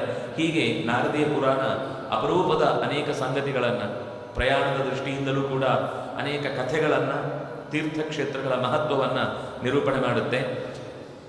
ಮುಂದೆ ಮಾರ್ಕಂಡೇಯ ಪುರಾಣ, ಇದು ಬಹಳ ಪ್ರಸಿದ್ಧವಾದದ್ದು ದೇವಿ ಮಾಹಾತ್ಮ್ಯ ಅನ್ನುವ ದೃಷ್ಟಿಯಿಂದ. ಇಲ್ಲಿಯ ಭಾಗವಾಗಿಯೇ ಅದು ಸಪ್ತಶತಿ ಎನ್ನುವ ಶಬ್ದದಿಂದಲೂ ಅದನ್ನು ಕರೆಯುತ್ತಾರೆ. ಸುಮಾರು 9,000 ಶ್ಲೋಕಗಳಲ್ಲಿ ನಿರೂಪಣೆಗೊಂಡಂತಹ ಈ ಪುರಾಣದಲ್ಲಿ ಸುಮಾರು 134 ಅಧ್ಯಾಯಗಳಿವೆ. ಇದರಲ್ಲಿ ಸ್ವಲ್ಪ ಭಾಗ ಸುಮಾರು 2-2.5 ಸಾವಿರ ಶ್ಲೋಕಗಳು ಇವತ್ತು ಉಪಲಭ್ಯ ಇಲ್ಲ. ಅದು ಎಲ್ಲ ಕಡೆಯಿಂದಲೂ ಲುಪ್ತಾಗಿದೆ. ಅನೇಕ ಕಡೆ ಅದು ಪ್ರಿಂಟ್ ಆಗಿದೆ. ಎಲ್ಲ ಕಡೆಯಲ್ಲೂ ಈ ಪೂರ್ಣ ಸಂಖ್ಯೆ ಅದರಲ್ಲಿ ಇಲ್ಲ. ಹೆಚ್ಚಿನ ಪುರಾಣಗಳಲ್ಲಿ ಇದೊಂದು ಸಮಸ್ಯೆ ಇದೆ. ಪರಿಪೂರ್ಣವಾಗಿ ಆ ಸಂಖ್ಯೆ ಭಾಗವತ ಒಂದರಲ್ಲಿ ಹೆಚ್ಚು ಕಮ್ಮಿ ಅದರಲ್ಲಿ ದೋಷಗ್ರಸ್ತವಾಗದೆ ಉಳ್ಕೊಂಡಿದೆ. ಉಳಿದ ಎಲ್ಲ ಪುರಾಣಗಳಲ್ಲೂ ಒಂದು ಸ್ವಲ್ಪ ಪ್ರಕ್ಷೇಪ, ಕೆಲವು ಸರ್ತಿ ನಿಕ್ಷೇಪ, ಕೆಲವು ಸರ್ತಿ ತಪ್ಪಾದ ಉಲ್ಲೇಖ, ಹೀಗೆ ಹಿಂದೆ ಮುಂದೆ ಆಗಿರುವ ಸಂಗತಿಗಳು ಜಾಸ್ತಿಯಾಗಿ ಕಾಣುತ್ತೆ. ಇದರಲ್ಲಿ ಮಾರ್ಕಂಡೇಯ ಪುರಾಣದಲ್ಲಿ ಕಾರ್ತವೀರ್ಯಾರ್ಜುನನ ಕಥೆಯ ಜೊತೆಗೆ ದತ್ತಾತ್ರೇಯನ ಮಹತ್ವವನ್ನು, ಮಹಿಮೆಯನ್ನು ತುಂಬ ಸುಂದರವಾಗಿ ಇಲ್ಲಿ ನಿರೂಪಣೆ ಮಾಡಿದ್ದಾರೆ. ಸೃಷ್ಟಿಯ ಸಂಕೀರ್ತನ, ಅವರಿಬ್ಬರ ಸಂವಾದ ರೂಪವಾಗಿ ಅನೇಕ ಸಂಗತಿಗಳು ಇಲ್ಲಿ ಚರ್ಚೆಗೊಂಡಿದೆ. ಮಾರ್ತಾಂಡನ ಅಂಶದಲ್ಲಿ ಅಂದರೆ ಸೂರ್ಯನಿಗೆ ಸಂಬಂಧಪಟ್ಟ ವಿಶೇಷವನ್ನು ಇಲ್ಲಿ ನಿರೂಪಣೆ ಮಾಡಿದೆ. ಕೃಷ್ಣನ ಬಾಲ್ಯವನ್ನು ಅಲ್ಲಲ್ಲಿ ಸಂಗ್ರಹ ಮಾಡಿ ಹೇಳಿದ್ದಾರೆ. ಹೀಗೆ ಮಾರ್ಕಂಡೇಯ ಪುರಾಣ ಅಪರೂಪದ ಸಂಗತಿಗಳನ್ನು ತನ್ನ ಒಡಲಲ್ಲಿಟ್ಟುಕೊಂಡಿದೆ. ಮತ್ತೆ ಮುಂದೆ ಅಗ್ನಿ ಪುರಾಣ ಸುಮಾರು 15,000 ಶ್ಲೋಕಗಳಲ್ಲಿ ತುಂಬಿರುವಂಥದ್ದು. 383 ಅಧ್ಯಾಯಗಳಲ್ಲಿ ಕೂಡಿರುವಂತಹ ಈ ಕೃತಿ, ಅಂದರೆ ಇದನ್ನು ಮತ್ಸ್ಯ ಪುರಾಣದಲ್ಲಿ 16,000 ಅಂತ ಹೇಳ್ತಾರೆ, ಆದರೆ ನಾರದೀಯ ಪುರಾಣದಲ್ಲಿ 15,000 ಅಂತ ನಿರೂಪಣೆ ಮಾಡಿದ್ದಾರೆ. ಮುಖ್ಯತಃ ಇದರಲ್ಲಿ ಆರಂಭದಲ್ಲೇ 7 ಅಧ್ಯಾಯಗಳಲ್ಲಿ ಇಡೀ ರಾಮಾಯಣದ ಕಥೆಯನ್ನು, 7 ಕಾಂಡದ ಕಥೆಯನ್ನು ಬಹಳ ಕ್ರಿಸ್ಪಾಗಿ, ಯಾವ ಮುಖ್ಯ ಕಥೆಯನ್ನು ಬಿಡದೆ, ಉಳಿದ ಸಣ್ಣ ಪುಟ್ಟ ಸಂಭಾಷಣೆಗಳಿಗೆ ಅವಕಾಶ ಇಲ್ಲ, ಆದರೆ ಮುಖ್ಯ ಕಥೆಯನ್ನು ಒಂದು ಸರ್ತಿ ಇಡೀ ರಾಮಾಯಣವನ್ನು ಮೆಲುಕು ಹಾಕಲಿಕ್ಕೆ ಅನುಕೂಲಕರವಾಗಿ ಇದು ನಿರೂಪಣೆಗೊಂಡಿದೆ. ಆಮೇಲೆ ಮಹಾಭಾರತವು ಹೀಗೆ ಆರಂಭದಲ್ಲಿ 6-7 ಅಧ್ಯಾಯಗಳಲ್ಲಿ ನಿರೂಪಣೆಗೊಂಡಿದೆ. ನಾನು ಮೊನ್ನೆ ಹೇಳಿದ ರಾಮನ ಬಾಲ್ಯದ ಕಥೆ ಬಂದದ್ದು ಇದೇ ಅಗ್ನಿ ಪುರಾಣದಲ್ಲಿ. ಅಂತಹ ಸುಂದರವಾದ ನಿರೂಪಣೆ ಇದೆ. ಶಾಲಗ್ರಾಮದ ಲಕ್ಷಣಗಳಿವೆ. ಅಪಾಮಾರ್ಜನ ಸ್ತೋತ್ರ ಅಂತ ಪಾಪಗಳನ್ನು ಕಳೆದುಕೊಳ್ಳುವುದಕ್ಕೋಸ್ಕರ ಇರುವ ಒಂದು ಸುಂದರವಾದ ಸ್ತೋತ್ರ ಇದೆ. ಸರ್ವರೋಗಹರ ಸ್ತೋತ್ರ ಅಂತಲೂ ಇಲ್ಲಿ ನಿರೂಪಣೆಗೊಂಡಿದೆ. ಇಲ್ಲೇ ಬಂದಿರುವಂಥದ್ದು ಅಚ್ಯುತಾನಂತ ಗೋವಿಂದ ನಾಮೋಚ್ಚಾರಣ ಭೀಷಿತ ನಶ್ಯಂತಿ ಸಕಲಾರೋಗ ಸತ್ಯಂ ಸತ್ಯಂ ವದಾಮ್ಯಹಂ ಅಂತ ಬಂದ ಸಂಗತಿ ಇದೇ ಪುರಾಣದಲ್ಲಿ ಸಿಗುವಂಥದ್ದು. ಮಂತ್ರ, ಯಂತ್ರ, ಔಷಧಗಳ ನಿರೂಪಣೆ ಇಲ್ಲಿ ಬಂದಿದೆ. ಅಗ್ನಿ ಪುರಾಣದಲ್ಲಿ ವಿಷಯ ವೈಪುಲ್ಯ, ಎಷ್ಟೆಷ್ಟು ತರದ ಬಗ್ಗೆ ಮಾತಾಡ್ಬೋದು, ಎಲ್ಲ ವಿಷಯಗಳನ್ನು ಕೂಡ, ಅದು ಸಾಹಿತ್ಯದ ದೃಷ್ಟಿ ಇರ್ಬೋದು, ಆರೋಗ್ಯದ ದೃಷ್ಟಿ ಇರ್ಬೋದು, ಪ್ರಾಣಿ ಪಕ್ಷಿಗಳ ದೃಷ್ಟಿ ಇರ್ಬೋದು, ಆಯುರ್ವೇದದ ಹಿನ್ನೆಲೆ ಇರ್ಬೋದು, ಎಲ್ಲವನ್ನು ಈ ಗರುಡ ಪುರಾಣ ಮತ್ತು ಅಗ್ನಿ ಪುರಾಣದಲ್ಲಿ ವಿಷಯಗಳ ವೈಭಾಗ ತುಂಬ ಜಾಸ್ತಿ ಇದೆ. ಹಾಗೆ ಧನುರ್ವಿದ್ಯೆಯ ಬಗ್ಗೆ ಇದೆ, ನಾಡಿ ಶೋಧದ ಬಗ್ಗೆ, ನಾಡಿ ಚಕ್ರಗಳ ಬಗ್ಗೆ ನಿರೂಪಣೆ ಇದೆ. ಸಂಧ್ಯಾದಿ ವಿಧಿಗಳನ್ನು ನಾವು ನಡೆಸುವ ಬಗ್ಗೆ ಮಾತು ಹೇಳುತ್ತೆ. ಮಾಸಿಕ ವ್ರತಗಳು ಏನು ಅಂತ ಅನ್ನೋದನ್ನು ನಿರೂಪಣೆ ಮಾಡುತ್ತೆ. ಹೀಗೆ ಅಶ್ವವಿದ್ಯೆ, ಗಜವಿದ್ಯೆ, ಗೋವಿದ್ಯೆ ಇದರ ಬಗ್ಗೆಯೂ ಕೂಡ ಇಲ್ಲಿ ಚಿಂತನೆ ನಡೆದಿದೆ. ಪ್ರಳಯದ ಬಗ್ಗೆ ಮತ್ತು ಶಾರೀರಿಕ ಲಕ್ಷಣ ಇದೆಲ್ಲವನ್ನು ಕೂಡ ಈ ಅಗ್ನಿ ಪುರಾಣ ನಿರೂಪಣೆ ಮಾಡುತ್ತೆ ಅನ್ನೋದು ಈ ಪುರಾಣದ ವಿಶೇಷ. ಮುಂದಿನದ್ದು ಭವಿಷ್ಯ ಪುರಾಣ. ಇದರ ಹೆಸರೇ ಹೇಳುವ ಹಾಗೆ ಸ್ವಲ್ಪ ಮುಂದೆ ಭವಿಷ್ಯದಲ್ಲಿ ಬರುವ ರಾಜರ ಕಥೆಯನ್ನು ಕೂಡ ಅದು ನಿರೂಪಣೆ ಮಾಡುತ್ತೆ. ಆದರೆ ಏನಾಗಿದೆ ಅಂದರೆ ಇದರಲ್ಲಿ ಪ್ರಕ್ಷೇಪಗಳು ಜಾಸ್ತಿ ಆಗಿರುವುದರಿಂದ ಸ್ವಾತಂತ್ರ್ಯ ಬರುವ ತನಕದ ಕಥೆಯೂ ಕೂಡ ಬಂದ್ಬಿಟ್ಟಿದೆ ಮಧ್ಯದಲ್ಲಿ. ಅದೆಲ್ಲ ಸೇರಿಸಿದ್ದು ಅಂತ ಸ್ಪಷ್ಟವಾಗಿ ಗೊತ್ತಾಗುತ್ತೆ. ಕೊನೆಗೆ ಎಲ್ಲಿವರೆಗೆ ಅಂದರೆ ಸಂಸ್ಕೃತದ ಅಭಿಮಾನ ಹೆಚ್ಚಾಗಿ ಪ್ರಾದೇಶಿಕ ಭಾಷೆಗಳನ್ನು ಬಳಸಿಬಿಡ್ತಾರೆ ಅನ್ನುವ ಭಯದಿಂದ ರವಿವಾರ ನವದೇತ್ ಸಂಡೇ ಅಂತ ಶಬ್ದದಿಂದ ರವಿವಾರವನ್ನು ಹೇಳಬಾರ್ದು ಅನ್ನುವ ಥರದ ಶ್ಲೋಕಗಳು ಇಲ್ಲಿ ತೂರಿಕೊಂಡು ಬಿಟ್ಟಿದೆ. ಅದು ಗೊತ್ತಾಗುತ್ತೆ ಮಧ್ಯ ಮಧ್ಯದಲ್ಲಿ ಯಾರದು ಕೈಕುಸುರಿ ಕೆಲಸಗಳೆಲ್ಲ ನಡೆದಿದೆ ಅಂತ. ಆದರೆ ಕೆಲವು ವಿಷಯಗಳನ್ನು ತುಂಬ ಚೆನ್ನಾಗಿ ಇದು ನಿರೂಪಣೆ ಮಾಡುತ್ತೆ. ಸುಮಾರು 5 ಪರ್ವಗಳಾಗಿ ಇದನ್ನು ವಿಭಾಗ ಮಾಡಿದ್ದಾರೆ. ಬ್ರಾಹ್ಮ ಪರ್ವ, ವೈಷ್ಣವ ಪರ್ವ, ಶೈವ ಪರ್ವ, ಸೌರ ಪರ್ವ, ಪ್ರತಿಸರ್ಗ ಪರ್ವ ಅಂತ ಹೀಗೆ ಸುಮಾರು 105 ಅಧ್ಯಾಯಗಳಲ್ಲಿ ಈ ಭವಿಷ್ಯ ಪುರಾಣ ನಿರೂಪಣೆಗೊಂಡಿದೆ. 14,000 ಶ್ಲೋಕಗಳಲ್ಲಿ ಈ ಪುರಾಣದ ವಿವರಣೆ ಬಂದಿದೆ. ಪ್ರತಿಯೊಂದು ಪರ್ವದಲ್ಲೂ ಬೇರೆ ಬೇರೆ ರೀತಿಯ, ಅದರ ಹೆಸರೇ ಹೇಳುವ ಹಾಗೆ ಆಯಾ ದೇವತಾ ವೈಶಿಷ್ಟ್ಯಗಳನ್ನು, ಸೌರ ಮಾರ್ಗ ಅನ್ನೋದು ಹೇಗೆ ಒಂದು ಕಾಲದಲ್ಲಿ ಅತ್ಯಂತ ಉಚ್ಛ್ರಾಯ ಸ್ಥಿತಿಯಲ್ಲಿತ್ತು, ಸೂರ್ಯ ಪ್ರಧಾನವಾದ ಉಪಾಸನೆಯ ಮೂಲಕ ಜಗತ್ತನ್ನು ಕಾಣುವಂತಹ ಸ್ಥಿತಿಯನ್ನು, ಒಂದರ್ಥದಲ್ಲಿ ವೇದವ್ಯಾಸರೇ ಶೈವ, ವೈಷ್ಣವ, ಬ್ರಾಹ್ಮ, ಸೌರ, ಗಾಣಪತ್ಯ, ಶಾಕ್ತ ಈ ಇಷ್ಟೂ ಮತಗಳಿಗೆ ಕಾರಣವಾದಂತಹ ಅಡಿಪಾಯಗಳನ್ನು ಪುರಾಣಗಳಲ್ಲಿ ಬೇರೆ ಬೇರೆ ಉಪಾಸನೆಗಳ ಮುಖಗಳನ್ನು ಹೇಳಿಕೊಟ್ಟದ್ದು ನಮಗೆ ಪುರಾಣಗಳ ಅಧ್ಯಯನದಿಂದ ಗೊತ್ತಾಗುತ್ತೆ. ಇನ್ನು ಧರ್ಮಗಳ ಬಗ್ಗೆ, ಮನುಷ್ಯ ಬಯಸುವ ಕಾಮನೆಗಳ ಬಗ್ಗೆ, ತಾನು ಪಡೆಯಬೇಕಾದ ಮೋಕ್ಷದ ಬಗ್ಗೆ ಹೇಗೆಲ್ಲ ಸಾಧನೆಯನ್ನು ಮಾಡಬೇಕು, ವರ್ಗ ಚತುಷ್ಟಯಗಳನ್ನು ಹೇಗೆ ವಿಭಾಗಿಸಿಕೊಳ್ಬೇಕು ಅನ್ನುವುದರ ಚಿತ್ರಣವು ಕೂಡ ಈ ಪುರಾಣದಲ್ಲಿ ಅತ್ಯಂತ ಸುಂದರವಾಗಿ ಬಂದಿದೆ. ಮುಂದೆ ಬ್ರಹ್ಮವೈವರ್ತ ಪುರಾಣದಲ್ಲಿ 4 ಖಂಡಗಳನ್ನು ನಿರೂಪಣೆ ಮಾಡಿದ್ದಾರೆ. ಬ್ರಹ್ಮಖಂಡ, ಪ್ರಕೃತಿ ಖಂಡ, ಗಣೇಶ ಖಂಡ ಮತ್ತು ಕೃಷ್ಣ ಜನ್ಮಖಂಡ ಅಂತ. ಇದು ಹೆಸರೇ ಹೇಳುವ ಹಾಗೆ ಬ್ರಹ್ಮಾಂಡದ ವಿವರಣೆಯ ಜೊತೆಗೆ ಅತ್ಯಂತ ದೊಡ್ಡ ತತ್ವವಾದಂತಹ ಪರಮಾತ್ಮನ ಚಿಂತನೆಯನ್ನ ಇಲ್ಲಿ ನಿರೂಪಣೆ ಮಾಡುತ್ತಾರೆ.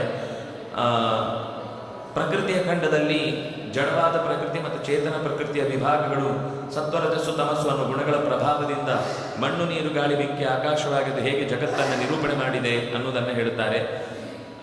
ಮರೀಚಿ ಮತ್ತು ನಾರದರ ಸಂವಾದ ರೂಪವಾಗಿ ಬಂದಿರುವಂತಹ ಈ ಖಂಡಗಳಲ್ಲಿ ಅನೇಕ ಸಂಗತಿಗಳು, ಕಾರ್ತವೀರ್ಯಾರ್ಜುನ ಮತ್ತು ಜಾಮದಗ್ನಿಯ ಪರಶುರಾಮನ ನಡುವಿನ ಚರಿತ್ರೆ ಇಲ್ಲಿ ನಿರೂಪಣೆಗೊಂಡಿದೆ.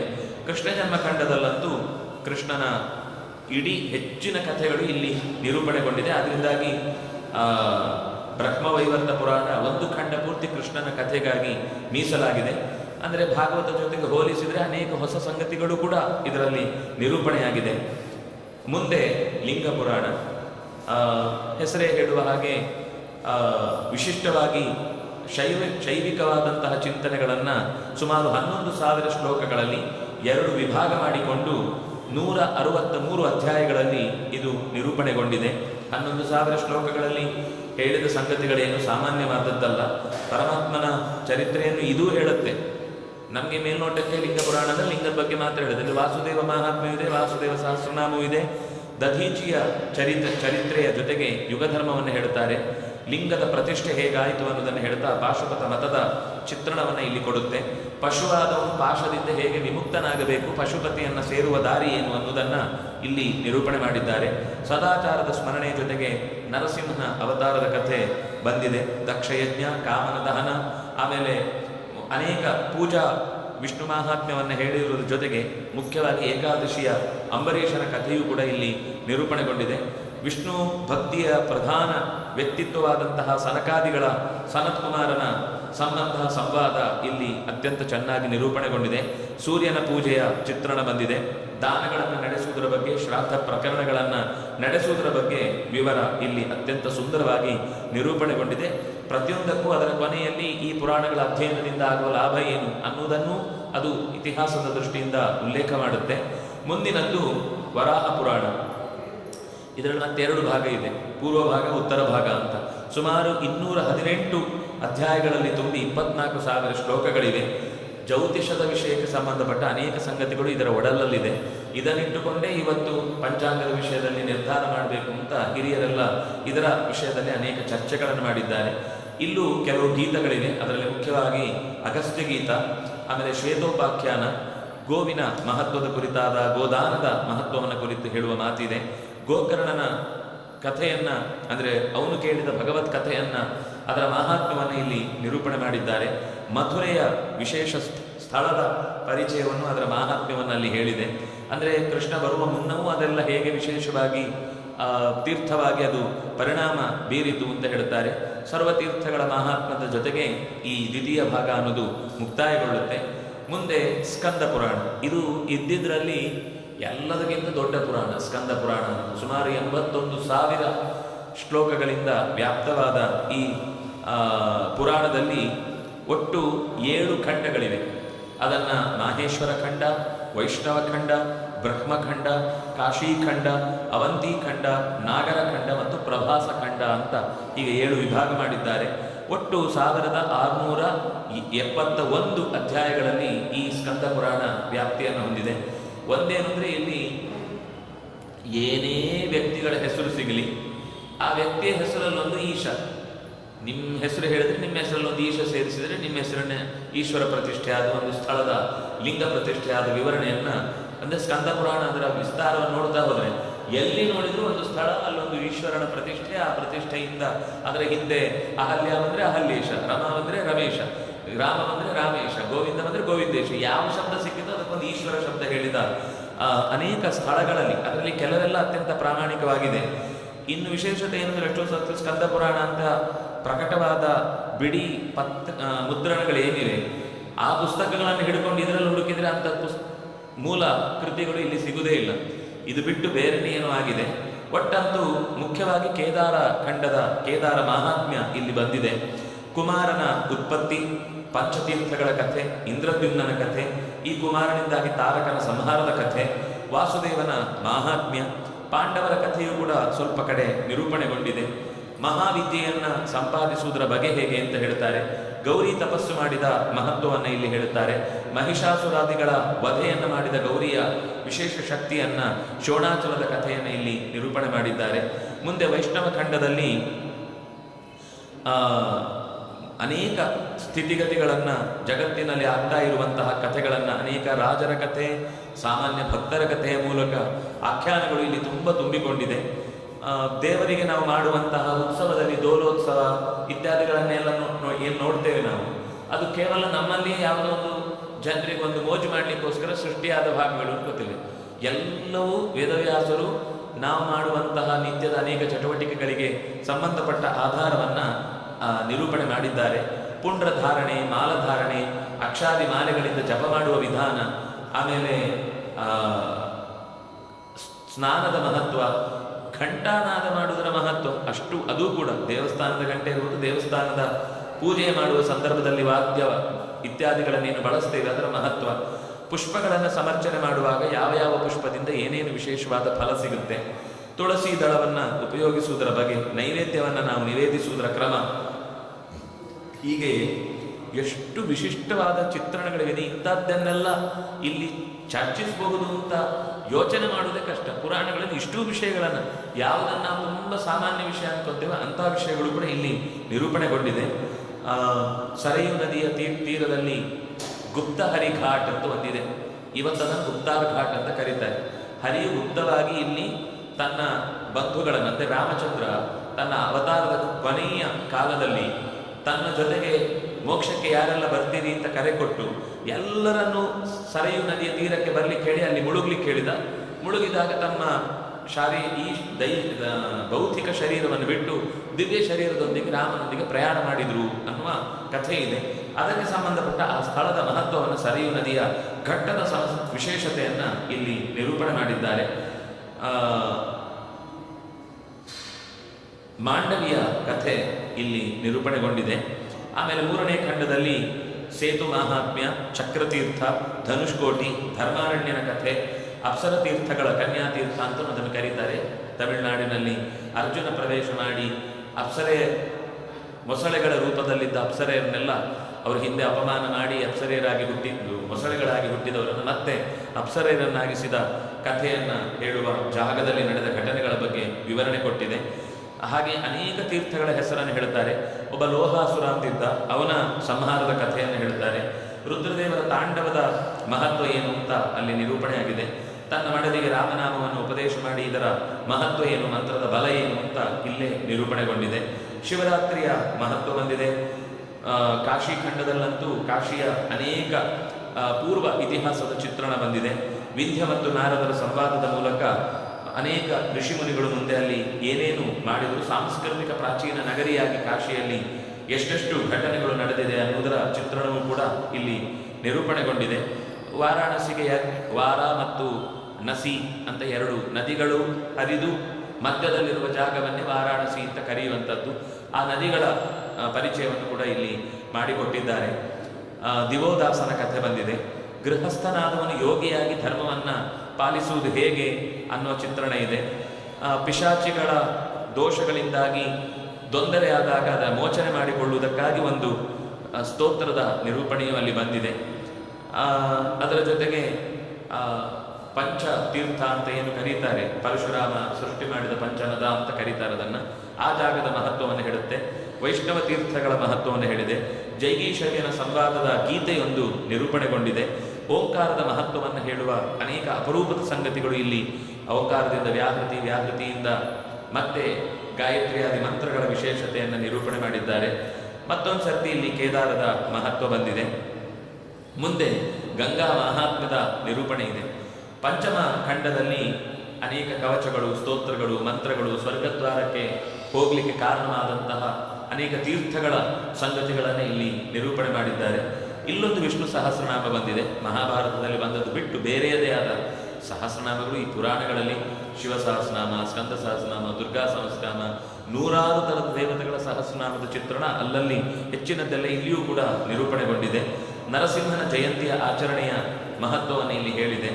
ಅದೇ ರೀತಿ ಅನೇಕ ರಾಜರ ಕಥೆ, ಋಷಿಗಳ ಕಥೆಯೂ ಕೂಡ ದೀರ್ಘ ತಮಸ್ಸು ಮೊದಲಾದವರ ಕಥೆ, ಋಷ್ಯಶೃಂಗನ ಕಥೆ ನಿರೂಪಣೆಗೊಂಡಿದೆ. ದುಂಧು ಅನ್ನುವಂತಹ ರಾಕ್ಷಸನನ್ನು ಕೊಂದ ಕುವಲಯಾಶ್ವ ಅನ್ನುವ ರಾಜನ ದುಂಧುಮಾರ ಅಂತ ಅವನಿಗೆ ಆಮೇಲೆ ಹೆಸರು ಬಂದ ಕಥೆಯೂ ಕೂಡ ನಿರೂಪಣೆಗೊಂಡಿದೆ. ವ್ರತಾನುಷ್ಠಾನಗಳನ್ನು ನಡೆಸುವುದರ ಹಿನ್ನೆಲೆಯಲ್ಲಿ ಹೇಗೆ ನಮ್ಮ ಅನುಷ್ಠಾನ ಇರಬೇಕು ಅನ್ನುವುದನ್ನು ಕೂಡ ಅದು ಚರ್ಚೆ ಮಾಡಿದೆ. ಹೀಗೆ ಬದರಿಯಲ್ಲಿರುವ ತಪ್ತ ಕುಂಡ ಅಂದರೆ ಬಿಸಿ ನೀರಿನ ಕುಂಡದಿಂದ ಅದು ಹೇಗೆ ನಮಗೆ ಪುಣ್ಯವನ್ನು ತಂದುಕೊಡುತ್ತೆ, ಅದರ ಪಕ್ಕದಲ್ಲಿ ಚಳಿ, ಈ ಕಡೆಯಿಂದ ಅತ್ಯಂತ ಬಿಸಿ, ಈ ಜೋಡಿಯಿಂದಾಗಿ ಸಾಧಿಸಬೇಕಾದ ಆ ಜಾಗದ ಮಹತ್ವ ಏನು, ಗಂಗೆಯ ಮಹತ್ವ ಏನು ಅನ್ನುವುದನ್ನು ಕೂಡ ಅಲ್ಲಿ ನಿರೂಪಣೆ ಮಾಡಿದ್ದಾರೆ. ಮುಂದೆ ಗೋಮತಿ ನದಿಯ ವಿಶೇಷತೆ, ದ್ವಾರಕೆಯ ವಿಶೇಷತೆ, ನರ್ಮದೆಯ ವಿಶೇಷತೆ, ಸನಕಾದಿ ಒಂದು ಹರದಗಳಿವೆ. ಎಷ್ಟು ಜನ ಋಷಿಗಳಿದ್ದಾರೋ ಆ ಅಷ್ಟು ಋಷಿಗಳು ಒಂದೊಂದು ಕಡೆ ಹೋಗಿ ಉಳಿದು ಅವರು ತಪಸ್ಸು ಮಾಡಿದ ಜಾಗಗಳೆಲ್ಲ ತೀರ್ಥಗಳೇ. ಆ ತೀರ್ಥಗಳದ್ದೇ ಒಂದು ದೊಡ್ಡ ಪಟ್ಟಿ, ಅದರದ್ದೇ ಒಂದು ನೂರಾರು ಕಥೆಗಳು, ಸಾವಿರಾರು ಚಿತ್ರಣಗಳು ಈ ಪುರಾಣದಲ್ಲಿ. ಸ್ಕಂದ ಪುರಾಣ ಓದಿ ಸುಲಭದಲ್ಲಿ ಮುಗಿಸ್ಲಿಕ್ಕೆ ಆಗುವಂಥದ್ದಲ್ವೇ ಅಲ್ಲದು. ಆರಾಮಾಗಿ ಬದುಕನ್ನು ಓದಲಿಕ್ಕೆ ಮೀಸಲಿಡ್ತೇನೆ ಅಂತ ಕೂತ್ರೆ ಮಾತ್ರ ಒಂದಿಷ್ಟು ಓದ್ಬೋದು. ಇಲ್ಲಾಂದರೆ ಒಂದಾದ್ಮೇಲೆ ಒಂದು ಹೊಸ ಹೊಸ ಸಂಗತಿಗಳನ್ನು ತನ್ನ ಒಡಲಲ್ಲಿ ಇಟ್ಟುಕೊಂಡು ಕೂತಿರುವಂಥದ್ದು. ಇನ್ನು ವಾಮನ ಪುರಾಣ 2 ಭಾಗಗಳಲ್ಲಿದೆ.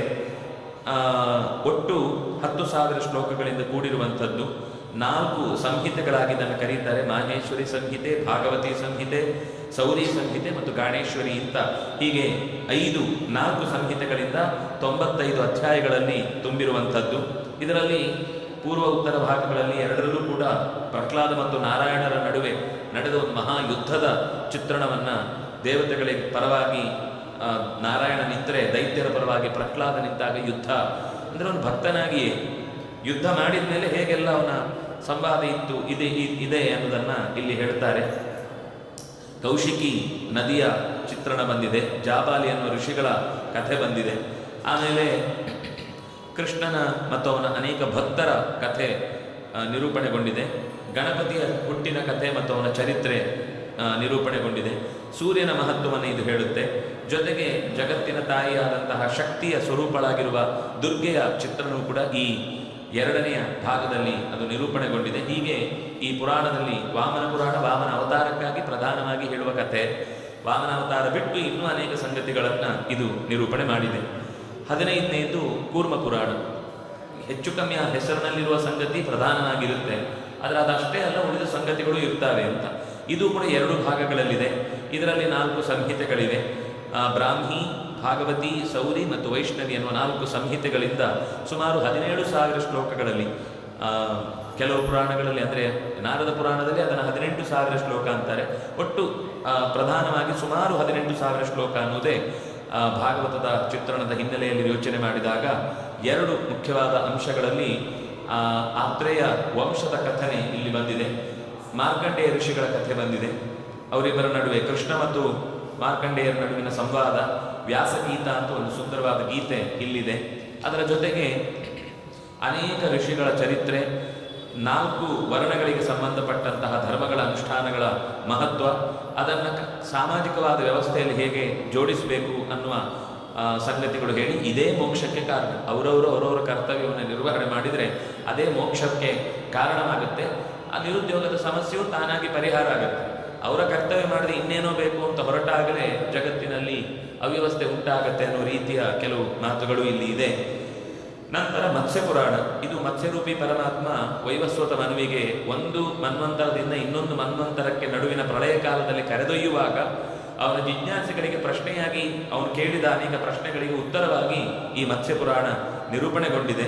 ಅನೇಕ ಶ್ರುತಿಗಳ ಮಹತ್ವವನ್ನೇ ಈ ಪುರಾಣದಲ್ಲಿ ನಿರೂಪಣೆ ಮಾಡಿದೆ. ಎಲ್ಲ ಪುರಾಣದ ಒಂದು ಸಾಮಾನ್ಯ ಸಂಗತಿ ಏನು ಅಂದರೆ ವೇದಗಳ ಅರ್ಥವನ್ನು ಅಲ್ಲಲ್ಲಿ ಬೇರೆ ಬೇರೆ ದೇವರನ್ನು ಸ್ತೋತ್ರ ಮಾಡುವ ನೆಪದಲ್ಲಿ ಅದು ನಿರೂಪಣೆ ಮಾಡ್ತಾ ಬರುತ್ತೆ. ಅದು ಕಥೆಯ ದೃಷ್ಟಿಯಲ್ಲಿ ನೋಡುವಾಗ ಏನು ಸಿಗಲ್ಲ. ಆದರೆ ವೇದ ಮಂತ್ರ ಗೊತ್ತಿದ್ರೆ ಇಲ್ಲಿಯ ಮಂತ್ರದಿಂದ, ಇಲ್ಲಿಯ ಮಾತಿನಿಂದ ಮಂತ್ರವನ್ನು ವ್ಯಾಖ್ಯಾನ ಮಾಡ್ತಾ ಇದ್ದಾರೆ ಅಂತ ಗೊತ್ತಾಗುವಂಥದ್ದು. ಅಂತಹ ಮಾತುಗಳು ಇಲ್ಲೂ ತುಂಬ ಬಂದಿದೆ. ನಕ್ಷತ್ರಗಳಿಗೆ 27 ನಕ್ಷತ್ರಗಳಿಗೆ ಸಂಬಂಧಪಟ್ಟ ಚಿತ್ರಣದ ಜೊತೆಗೆ ಅದನ್ನೇ ಇಟ್ಟುಕೊಂಡು ಮಾಡುವ ವ್ರತದ ಬಗ್ಗೆ ಒಂದು ವಿಸ್ತಾರವಾದ ನಿರೂಪಣೆ ಬಂದಿದೆ. ಪಿತೃತೀರ್ಥ, ಪಿತೃವಂಶದ ಕಥನ, ಸೂರ್ಯದೇವತಾಕವಾದಂಥ ಉಪಾಸನೆ, ಮನ್ವಂತರಗಳ ಉದ್ದೇಶ ಏನು, ಯಾವ ಯಾವ ರಾಜರು ಏನೇನು ಆಯಾ ಮನ್ವಂತರದಲ್ಲಿ ಕೆಲಸಗಳನ್ನು ಮಾಡಿಕೊಂಡು ಬಂದರು, ಎಷ್ಟು ಬಾರಿ ಈ ದೇವಾಸುರರ ನಡುವೆ ಯುದ್ಧ ನಡೆಯಿತು, ಆ ಎಲ್ಲ ಸಂದರ್ಭದಲ್ಲಿ ಯಾರ್ಯಾರು ದೇವತೆಗಳಿಗೆ ಯಾರ್ಯಾರು ದೈತ್ಯರಿಗೆ ಸಹಾಯ ಮಾಡ್ತಾ ಬಂದು ಜಗತ್ತಿನ ಮೊದಲಿಂದಲೂ ನಡೆಯುತ್ತಿರುವ ಮುಂದೆಯೂ ನಡೆಯಲಿರುವ ಈ ಯುದ್ಧಗಳಲ್ಲಿ ನಾವು ತೊಡಬೇಕಾದ ಎಚ್ಚರ ಏನು, ನಾವು ಇಟ್ಟುಕೊಳ್ಳಬೇಕಾದ ಎಚ್ಚರ ಏನು ಅಂತ ಹೇಳುತ್ತೆ. ಗ್ರಹಗಳ ಸ್ವರೂಪ ಏನು, ಗ್ರಹಣ ಹಿಡಿಯುವುದು ಅಂದರೆ ಏನು, ಅವುಗಳು ಯಾವ ದಿಕ್ಕಿನಲ್ಲಿದೆ, ಮನುಷ್ಯನ ಮೇಲೆ ಬೀರುವ ಪರಿಣಾಮ ಏನು, ಮೇರು ಅಂದರೆ ಯಾವುದು, ಅದರ ಸುತ್ತ ಏನೇನಿದೆ, ಅದು ಕಣ್ಣಿಗೆ ಕಾಣುವಂಥದ್ದು ಕಾಣದಂಥದ್ದು, ಇಂಥ ಅನೇಕ ಸಂಗತಿಗಳು ಅಲ್ಲಿ ಬಂದಿದೆ. ಸಂಕ್ರಾಂತಿ ಅಂದಾಗ ಸೂರ್ಯನ ಚಲನೆಯಿಂದಾಗಿ ಉಂಟಾಗುವಂಥದ್ದೇನು, ಅದರ ಲೆಕ್ಕಾಚಾರ ಸ್ವಲ್ಪ ಉಪರಾಗಗಳ ಪರಿಚಯವನ್ನು ಮಾಡಿಕೊಡುವ ಹಿನ್ನೆಲೆಯಲ್ಲಿ ಬಂದಿದೆ. ಅದರ ಜೊತೆಗೆ ಅನೇಕ ವ್ರತಗಳು, ಅಶೂನ್ಯ ಶಯನ ವ್ರತ, ಆಮೇಲೆ ಅನೇಕ ಗೌರಿ ವ್ರತ ಇತ್ಯಾದಿಗಳೆಲ್ಲವೂ ಕೂಡ ಇಲ್ಲಿ ನಿರೂಪಣೆಗೊಂಡಿದೆ. ಸಾವಿತ್ರಿ ಉಪಾಖ್ಯಾನ ಬಂದಿದೆ, ರಾಜಧರ್ಮದ ಉಪದೇಶ ಬಂದಿದೆ, ಗೃಹಸ್ಥ ಧರ್ಮಗಳ ಚಿಂತನೆ ಬಂದಿದೆ. ಕ್ಷೀರೋದ ಮಥನ ಆದಾಗ ಅಲ್ಲಿ ಮತ್ತೆ ಕೂರ್ಮರೂಪನಾಗಿ ಪರಮಾತ್ಮ ಅವತಾರ ಎತ್ತಿ ಮಾಡಿದ ಸಂಗತಿಗಳು ಕೂಡ ಅಲ್ಲಿ ಕೊನೆಯಲ್ಲಿ ಬಂದಿದೆ. ಒಟ್ಟು ಮತ್ಸ್ಯರೂಪಿ ಪರಮಾತ್ಮ ಕೊಟ್ಟ 100 ಥರದ ಉಪದೇಶಗಳನ್ನು ವೈವಸ್ವತ ಮನು ಹೊಂದಿ ಅದನ್ನು ಮುಂದಿನ ಪರಂಪರೆಗೆ ಹೀಗೆ ತಂದುಕೊಟ್ಟಿದ್ದಾನೆ. ಇದರ ಚಿಂತನೆಯಿಂದ ಮನುಷ್ಯನಿಗೆ ಮಾನಸಿಕ ಲೋಪದೋಷಗಳೇನಿದ್ರು ಮನೋಮಲಗಳೆಲ್ಲವೂ ಪರಿಹಾರ ಆಗುತ್ತೆ ಅಂತ ಹೇಳ್ತಾರೆ. ಮುಂದಿನದು ಗರುಡ ಪುರಾಣ. ಇದರಲ್ಲಿ 2 ಖಂಡಗಳಿವೆ. ಇದು ಪುರಾಣ ಮೂಲ ಹೆಚ್ಚು ಕಮ್ಮಿ ಎಲ್ಲೆಲ್ಲೋ ನಷ್ಟವಾಗಿ ಹೋಗಿದೆ. ಇವತ್ತು ಗರುಡ ಪುರಾಣ ಸಾರೋದ್ಧಾರ ಅಂತೇನಿದೆ ಅದನ್ನು ಇಟ್ಟುಕೊಂಡು ಎಲ್ಲರೂ ವಿವರಣೆ ಕೊಡ್ತಾರೆ. ಆದರೆ ಮುಖ್ಯವಾದ ಬ್ರಹ್ಮಕಾಂಡ ಆಚಾರಕಾಂಡದ ಚಿಂತನೆ ಬಿಟ್ಟು ಪ್ರೇತಕಾಂಡದ ಚಿಂತನೆ ಮಾತ್ರ ಮಾಡುವಂಥ ಒಂದು ವ್ಯವಸ್ಥೆ ಉಳಿದಿದೆ. ಅದನ್ನು 2 ವಿಭಾಗವಾಗಿ ಕೆಲವರು ಹೇಳ್ತಾರೆ, ಕೆಲವರು 3 ವಿಭಾಗವಾಗಿ ಮಾಡುತ್ತಾರೆ. ಸುಮಾರು 19,000 ಶ್ಲೋಕಗಳಲ್ಲಿ ತುಂಬಿದ 398 ಅಧ್ಯಾಯಗಳಿವೆ. ಸಾಮಾನ್ಯ ಇವತ್ತೆಲ್ಲರೂ 34-35 ಅಧ್ಯಾಯದ ಪ್ರೇತಕಾಂಡದ ಬಗ್ಗೆ ಮಾತ್ರ ಗರುಡ ಪುರಾಣ ಅಂತ ತಂದು ಚಿತ್ರಣ ಕೊಡ್ತಾರೆ. ಯೋಚನೆ ಮಾಡಿದರೆ ನಾನು ಹಾಗೆ ಹೇಳಿದೆ ಅಲ್ವಾ, ಅಗ್ನಿ ಪುರಾಣದಲ್ಲಿ ಹೇಗೆ ವಿಷಯದ ವೈಫಲ್ಯವೋ ಹಾಗೆ ಗರುಡ ಪುರಾಣದಲ್ಲೂ ಅದರಲ್ಲಿ ಹೇಳಿದ ಸಂಗತಿಗಳನ್ನು ನೋಡಿದರೆ ಆಶ್ಚರ್ಯ ಆಗುತ್ತೆ. ಆಚಾರ್ಯರು ಕೂಡ ತನ್ನ ಸರ್ವಮೂಲ ಗ್ರಂಥಗಳಲ್ಲಿ ಅನೇಕ ಕಡೆ ಇತಿಗಾರುಡೆ, ಇದು ಗರುಡ ಪುರಾಣದಲ್ಲಿ ಬಂದ ಮಾತು, ಆಯುರ್ವೇದದ ಬಗ್ಗೆ ಇರ್ಬೋದು, ಅದರಲ್ಲೂ ವೃಕ್ಷಾಯುರ್ವೇದ, ಸಸ್ಯಗಳ ಬಗ್ಗೆ, ಪ್ರಾಣಿಗಳ ಬಗ್ಗೆ, ಪಕ್ಷಿಗಳ ಬಗ್ಗೆ, ಅದರ ಜೊತೆಗೆ ಅನೇಕ ಲೋಕಕ್ಕೆ ಸಂಬಂಧಪಟ್ಟಂತಹ ಸಾಮಾಜಿಕ ವ್ಯವಸ್ಥೆಗೆ ಅಗತ್ಯ ಇರುವಂತಹ ವಸ್ತುಗಳ ಚಿತ್ರಣ ಇಲ್ಲಿ ತುಂಬ ಬಂದಿದೆ. ಇಲ್ಲೂ ಒಂದು ವಿಷ್ಣು ಸಹಸ್ರನಾಮ ಇದೆ. ವಿಷ್ಣುವಿನ ಅರ್ಚನೆ ಮಾಡುವ ಕ್ರಮ ಏನು ಅಂತ ನಿರೂಪಣೆಗೊಂಡಿದೆ. ಗೋಪಾಲಕರನ್ನು ನಾವು ಹೇಗೆ ಗೌರವಿಸಬೇಕು ಅಂತ ಅನ್ನೋ ಮಾತು ಇದೆ.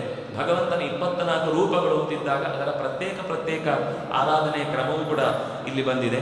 ನ್ಯಾಸವನ್ನು ಮಾಡಿಕೊಳ್ಳುವ ಕ್ರಮ ಹೇಗೆ, ನಮ್ಮಲ್ಲಿ ಭಗವಂತನ ರೂಪಗಳನ್ನು ಎಲ್ಲಿ ಎಲ್ಲಿ ಹೇಗೆ ಚಿಂತಿಸಬೇಕು, ಅದರ ಜೊತೆಗೆ ಸಂಧ್ಯಾ ಉಪಾಸನೆಗಳನ್ನು ಮಾಡುವ ಕ್ರಮ ಏನು, ದುರ್ಗಾರ್ಚನೆ ಮಾಡುವ ಕ್ರಮ ಏನು, ಸೂರ್ಯನ ಉಪಾಸನೆಯ ಕ್ರಮ ಏನು, ಅದರ ಜೊತೆಗೆ ಪವಿತ್ರಾರೋಪಣ ಅಂತ ಪ್ರತಿ ವರ್ಷ ಭಗವಂತನಿಗೆ ಒಂದು ಸೂತ್ರವನ್ನು ನಿವೇದನೆ ಮಾಡಿ ಅದನ್ನು ನಾವು ಧಾರಣೆ ಮಾಡುವ ಮೂಲಕ ಭಗವಂತನ ವರ್ಷ ಇಡೀ ಪೂಜೆ ಮಾಡಿದ ಫಲವನ್ನು ಪಡೆಯಲಿಕ್ಕೆ ಬೇಕಾದ ಸಿದ್ಧಿಗಾಗಿ ಪವಿತ್ರವನ್ನು ಕಟ್ಟಿ ಆರೋಪಣೆ ಮಾಡಿಕೊಳ್ಳುವ ಆಯಾ ದೇವತೆಗಳಿಗೆ ಕಟ್ತಾರೆ.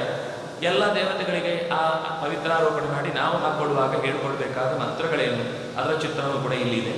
ಪ್ರತಿಮಾ ಲಕ್ಷಣ, ಮೂರ್ತಿಯ ಧ್ಯಾನ ಮಾಡಬೇಕಾದ ಹೇಗೆ, ಯಾವ ಆಯುಧಗಳು ಯಾವ ಕೈಯಲ್ಲಿದ್ದರೆ ಏನೇನು ಅದರ ಫಲವನ್ನು ಅದು ಕೊಡುತ್ತೆ.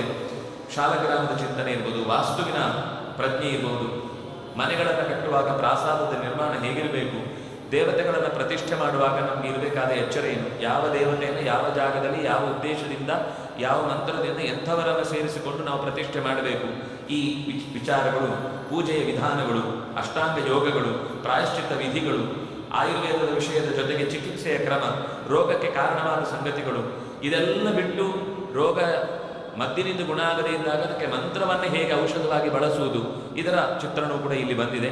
ಇನ್ನು ಜ್ಯೋತಿಷಕ್ಕೆ ಸಂಬಂಧಪಟ್ಟ ಪ್ರಶ್ನೆಗಳ ಆರೂಢ ಮಾಡುವುದು ಹೇಗೆ, ಕುದುರೆಗಳಿಗೆ ಸಂಬಂಧಪಟ್ಟ ಆಯುರ್ವೇದದ ಕೀರ್ತನೆ ಅಲ್ಲಿ ತುಂಬ ಚೆನ್ನಾಗಿ ಬಂದಿದೆ. ನಿತ್ಯಾನುಷ್ಠಾನಕ್ಕೆ ಸಂಬಂಧಪಟ್ಟಂತೆ ಪಿತೃತರ್ಪಣಾದಿಗಳು, ವೈಶ್ವದೇವಾದಿಗಳು, ಸಾಂಧ್ಯ ಕರ್ಮಗಳೆಲ್ಲ ಹೇಗೆ ನಿರೂಪಣೆ ಆಗುತ್ತೆ ಅನ್ನೋದನ್ನು ಇಲ್ಲಿ ಹೇಳುತ್ತೆ. ಯೋಗಶಾಸ್ತ್ರ, ನಾರಾಯಣನಲ್ಲಿ ಮಾಡಬೇಕಾದ ಭಕ್ತಿಯ ರೀತಿ, ಸಂಸ್ಕಾರಗಳು, ಸಂಸ್ಕೃತಿಯ ವಿಶೇಷತೆಗಳು, ಅದರ ಜೊತೆಗೆ ವೇದಾಂತ ಚಿಂತನೆಗಳು, ಸಾಂಖ್ಯ ಸಿದ್ಧಾಂತದ ಯೋಚನೆ, ಬ್ರಹ್ಮಜ್ಞಾನವನ್ನು ಪಡೆಯುವ ಬಗೆ ಹೇಗೆ, ನಾರಸಿಂಹನ ವಿಶೇಷವಾದ ಸ್ತೋತ್ರವೂ ಕೂಡ ಕೊನೆಯಲ್ಲಿ ಬಂದಿದೆ. ಜೊತೆಗೆ ಗೀತೆಯ ಸಾರ ಏನು ಅಂತ, ಹೀಗೆ ಫಲ ಏನೇನು ಬರುತ್ತೆ ಈ ಅಧ್ಯಯನ ಮಾಡಿದರೆ ಅನ್ನೋದನ್ನು ಈ ಅಧ್ಯಯನದ ಕೊನೆಯಲ್ಲಿ ಹೇಳುತ್ತಾರೆ. ಕೊನೆಯ ಭಾಗ ಪ್ರೇತಾನಾಂ ಚರಿತಾಖ್ಯಾನ, ಬಹಳ ಚೆನ್ನಾಗಿದೆ. ಅದನ್ನು ಕೂಡ ನಾವು ಸರಿಯಾಗಿ ಯೋಚನೆ ಮಾಡಿದರೆ ತಿಳ್ಕೊಳ್ಬೇಕಾದ್ದು ತುಂಬ ಇದೆ. 14 ರೀತಿಯ ಶ್ರಾದ್ದಗಳನ್ನು ಹೇಳ್ತಾರೆ, ವ್ರತಗಳ ಬಗ್ಗೆ ಹೇಳ್ತಾರೆ, ಜೀವ ಇಲ್ಲಿಂದ ನಿರ್ಗಮನ ಹೊಂದುವ ಮಾತುಗಳು ಇಲ್ಲಿ ಬಂದಿದೆ. ಆ ಹೊರಟು ಹೋದ ಜೀವಕ್ಕೆ ಆಗುವ ಪೀಡೆ ಏನು, ಅದನ್ನು ಪರಿಹಾರ ಮಾಡಲಿಕ್ಕಿರುವಂತಹ ಯೋಚನೆಗಳೇನು, ಅದಕ್ಕೆ ಕಾಣುವಂಥ ಹೊರಗಿನ ಲಕ್ಷಣಗಳೇನು, ಅದಕ್ಕೆ ತೊಂದರೆ ಆಗ್ತಾ ಇದೆ ಅಂತ ನಮಗೆ ಗೊತ್ತಾಗುವುದು ಹೇಗೆ, ಅವುಗಳ ಚಲನೆಯ ದಾರಿ ಯಾವ ರೀತಿ ಇರುತ್ತೆ, ಅದಕ್ಕೆ ಹೀಗೆ ಬದಲಾಗುವುದಕ್ಕೆ ಕಾರಣ ಏನು, ಇಲ್ಲೇ ಇದ್ದು ಒದ್ದಾಡುವುದಕ್ಕೆ ಏನು ಹಿಂದಿನ ಕರ್ಮ ಕಾರಣವಾಗಿತ್ತು, ಆಮೇಲೆ ಅದನ್ನು ಪರಿಹಾರ ಮಾಡಲಿಕ್ಕೆ ಪ್ರೇತ ಕೃತ್ಯಗಳು ಹೇಗಿರಬೇಕು, ಸಪಿಂಡೀಕರಣ ಅಂದ್ರೇನು, ಏಕೋದಿಷ್ಟ ಅಂದ್ರೇನು, ವೈಕುಂಠ ಅಂದ್ರೇನು, ಆ ಪ್ರೇತತ್ವ ಮೋಕ್ಷಣಕ್ಕೆ ಕಾರಣವಾದಂತಹ ದಾನಗಳು ಯಾವುದು, ಇದೆಲ್ಲವನ್ನು ಕೂಡ ಈ ಪ್ರೇತಖಂಡದಲ್ಲಿ ಅದನ್ನು ವಿವರಣೆ ಮಾಡಿದ್ದಾರೆ. ಮುಖ್ಯವಾಗಿ ವೃಷೋತ್ಸರ್ಗದ ಬಗ್ಗೆ ತುಂಬ, ವೃಷೋತ್ಸರ್ಗ ಅಂದರೆ ನಾವು ಬಸವನ್ನು ಬಿಡುವುದು ಅಂತ ಏನು ಹೇಳ್ತೇವೆ, ಅದಕ್ಕೆ ಶಾಸ್ತ್ರೀಯವಾದ ಒಂದು ಕ್ರಮ ಇದೆ. ಅದು ಇಲ್ಲಾಂದ್ರೂ ಹಳ್ಳಿಯಲ್ಲಿ ಜನ ಮಾಡ್ತಾರೆ, ಬೀದಿಗೆ ಬಿಟ್ಟು ಎಲ್ಲರೂ ಅದನ್ನು ಊರಿನವರು ನೋಡ್ಕೊಳ್ತಾರೆ ಅನ್ನೋ ಕ್ರಮ. ಆದರೆ ಇವತ್ತು ಆ ರೀತಿ ಇಲ್ಲ, ಅದನ್ನು ಕಸಾಯಿಖಾನೆ ಕೊಡೋ ರೀತಿನೋ ಇನ್ನೇನೋ ಅನರ್ಥಗಳನ್ನು ಮಾಡುವ ಸ್ಥಿತಿ ನಡೆದು ನಿಂತಿದೆ. ಇದನ್ನೆಲ್ಲವನ್ನು ಇಲ್ಲಿ ನಿರೂಪಣೆ ಮಾಡಿದ್ದಾರೆ. ಆಮೇಲೆ ಬ್ರಹ್ಮಾಂಡ ಹೇಗಿದೆ, ಅದರ ಸ್ಥಿತಿ ಏನು ಇತ್ಯಾದಿಗಳ ಚಿತ್ರಣವೂ ಕೊನೆಯಲ್ಲಿ ನಿರೂಪಣೆಯಾಗಿದೆ. ಹೀಗೆ ಒಟ್ಟು ಗರುಡ ಪುರಾಣ ಅತ್ಯಂತ ಸುಂದರವಾದ ಚಿತ್ರಣವನ್ನು ನಮ್ಮ ಮುಂದೆ ಕೊಡುವಂಥದ್ದು ಅನ್ನೋದು ಇಲ್ಲಿ ನಿರೂಪಣೆ ಮಾಡಿದ್ದಾರೆ. ವೇದವ್ಯಾಸರೇ ಅದರ ಚಿತ್ರಣವನ್ನು ಕೊಟ್ಟಿದ್ದಾರೆ. ಮುಂದೆ ಕೊನೆಯದು ಬ್ರಹ್ಮಾಂಡ ಪುರಾಣ. ಇದರಲ್ಲಿ ಅವರು ಆ 4 ಪಾದಗಳಿವೆ, 4 ವಿಭಾಗಗಳು, ಪ್ರಕ್ರಿಯಾಪಾದ, ಅನುಷಂಗಪಾದ, ಉಪೋದ್ಘಾತ ಪಾದ, ಉಪಸಂಹಾರ ಪಾದ ಅಂತ. ಮೊದಲನೇದರಲ್ಲಿ ಮತ್ತೆ ಅಂದರೆ ಪೂರ್ವ ಭಾಗದಲ್ಲಿ 2 ಪಾದ, ಉತ್ತರ ಭಾಗದಲ್ಲಿ 2 ಪಾದ ಅಂತ ಹೀಗೆ ವಿಭಾಗ ಮಾಡಿಕೊಂಡು 12,000 ಶ್ಲೋಕಗಳಲ್ಲಿ ಈ ಪುರಾಣ ನಿರೂಪಣೆಗೊಂಡಿದೆ. ಹೆಸರೇ ಹೇಳುವಾಗೆ ಬ್ರಹ್ಮಾಂಡದ ವೈಚಿತ್ರ್ಯವನ್ನು ನಾವು ಎಷ್ಟು ಯೋಚನೆ ಮಾಡಿದರೂ ಪಿಂಡಾಂಡವೇ ಅರ್ಥ ಆಗಲ್ಲ, ಇನ್ನು ಬ್ರಹ್ಮಾಂಡ ಅರ್ಥ ಆಗುವುದು ಎಲ್ಲಿಂದ? ನಮ್ಮ ದೇಹದೊಳಗೆ ನಡೆಯುವ ಪ್ರಕ್ರಿಯೆಯ ಬಗ್ಗೆ ನಮಗೆ ಎಚ್ಚರ ಇಲ್ಲ. ಅನೇಕ ಕಲ್ಪಗಳ ಕಥೆಯನ್ನು, ಅನೇಕ ಕಲ್ಪಗಳಲ್ಲಿ ಏನೇನಾಯಿತು, ಯಾವ್ಯಾವ ರೀತಿಯಲ್ಲಿ ಚತುರ್ಮುಖನ ವಿಶೇಷ ಸಾಹಸ ಕೆಲಸಗಳು ಈ ಜಗತ್ತಿನ ರಕ್ಷಣೆಗಾಗಿ, ಜಗತ್ತಿನ ಅಸ್ತಿತ್ವಕ್ಕಾಗಿ ನಡೆದಿದೆ ಅನ್ನುವುದನ್ನು ಈ ಪುರಾಣ ನಿರೂಪಣೆ ಮಾಡುತ್ತೆ. ಕಲ್ಪ ಮನ್ವಂತರಗಳ ಜೊತೆಗೆ ಲೋಕಜ್ಞಾನವನ್ನು ಪಡೆಯಬೇಕಾದದ್ದು, ಮಾನಸಿ ಸೃಷ್ಟಿ ಹೇಗಿದೆ, ಅದನ್ನು ಮಾನಸ ಪೂಜೆಯಾಗಿ ತರುವುದು ಹೇಗೆ, ರುದ್ರನ ಸೃಷ್ಟಿಯ ಮಹತ್ವ ಏನು, ಮಹಾದೇವನ ಪೂಜೆಯ ಅವನಿಗೆ ಸಂಬಂಧಪಟ್ಟ ಅನೇಕ ರೂಪಗಳು, ಅವನನ್ನು ಕೊಂಡಾಡುವಂಥ ಋಷಿಗಳ ಪರಂಪರೆ, ಪ್ರಿಯವ್ರತನ ಕಥೆ, ಅಂದರೆ ಮೊದಲು ರಾಜನಾಗಿ ಮನ್ವಂತರದ ಅಧಿಪತಿಯಾಗಿ ಸ್ವಯಂಭೂಮನು ತನ್ನ ಮಕ್ಕಳಿಗೆ ಯಾವ್ಯಾವ ರೀತಿ ಉಪದೇಶ ಮಾಡಿದ ಅನ್ನುವ ಭಾಗ. ಆ ನಂತರ ಅಮಾವಸು ಅನ್ನುವ ರಾಜನ ಕಥೆ ಬರುತ್ತೆ.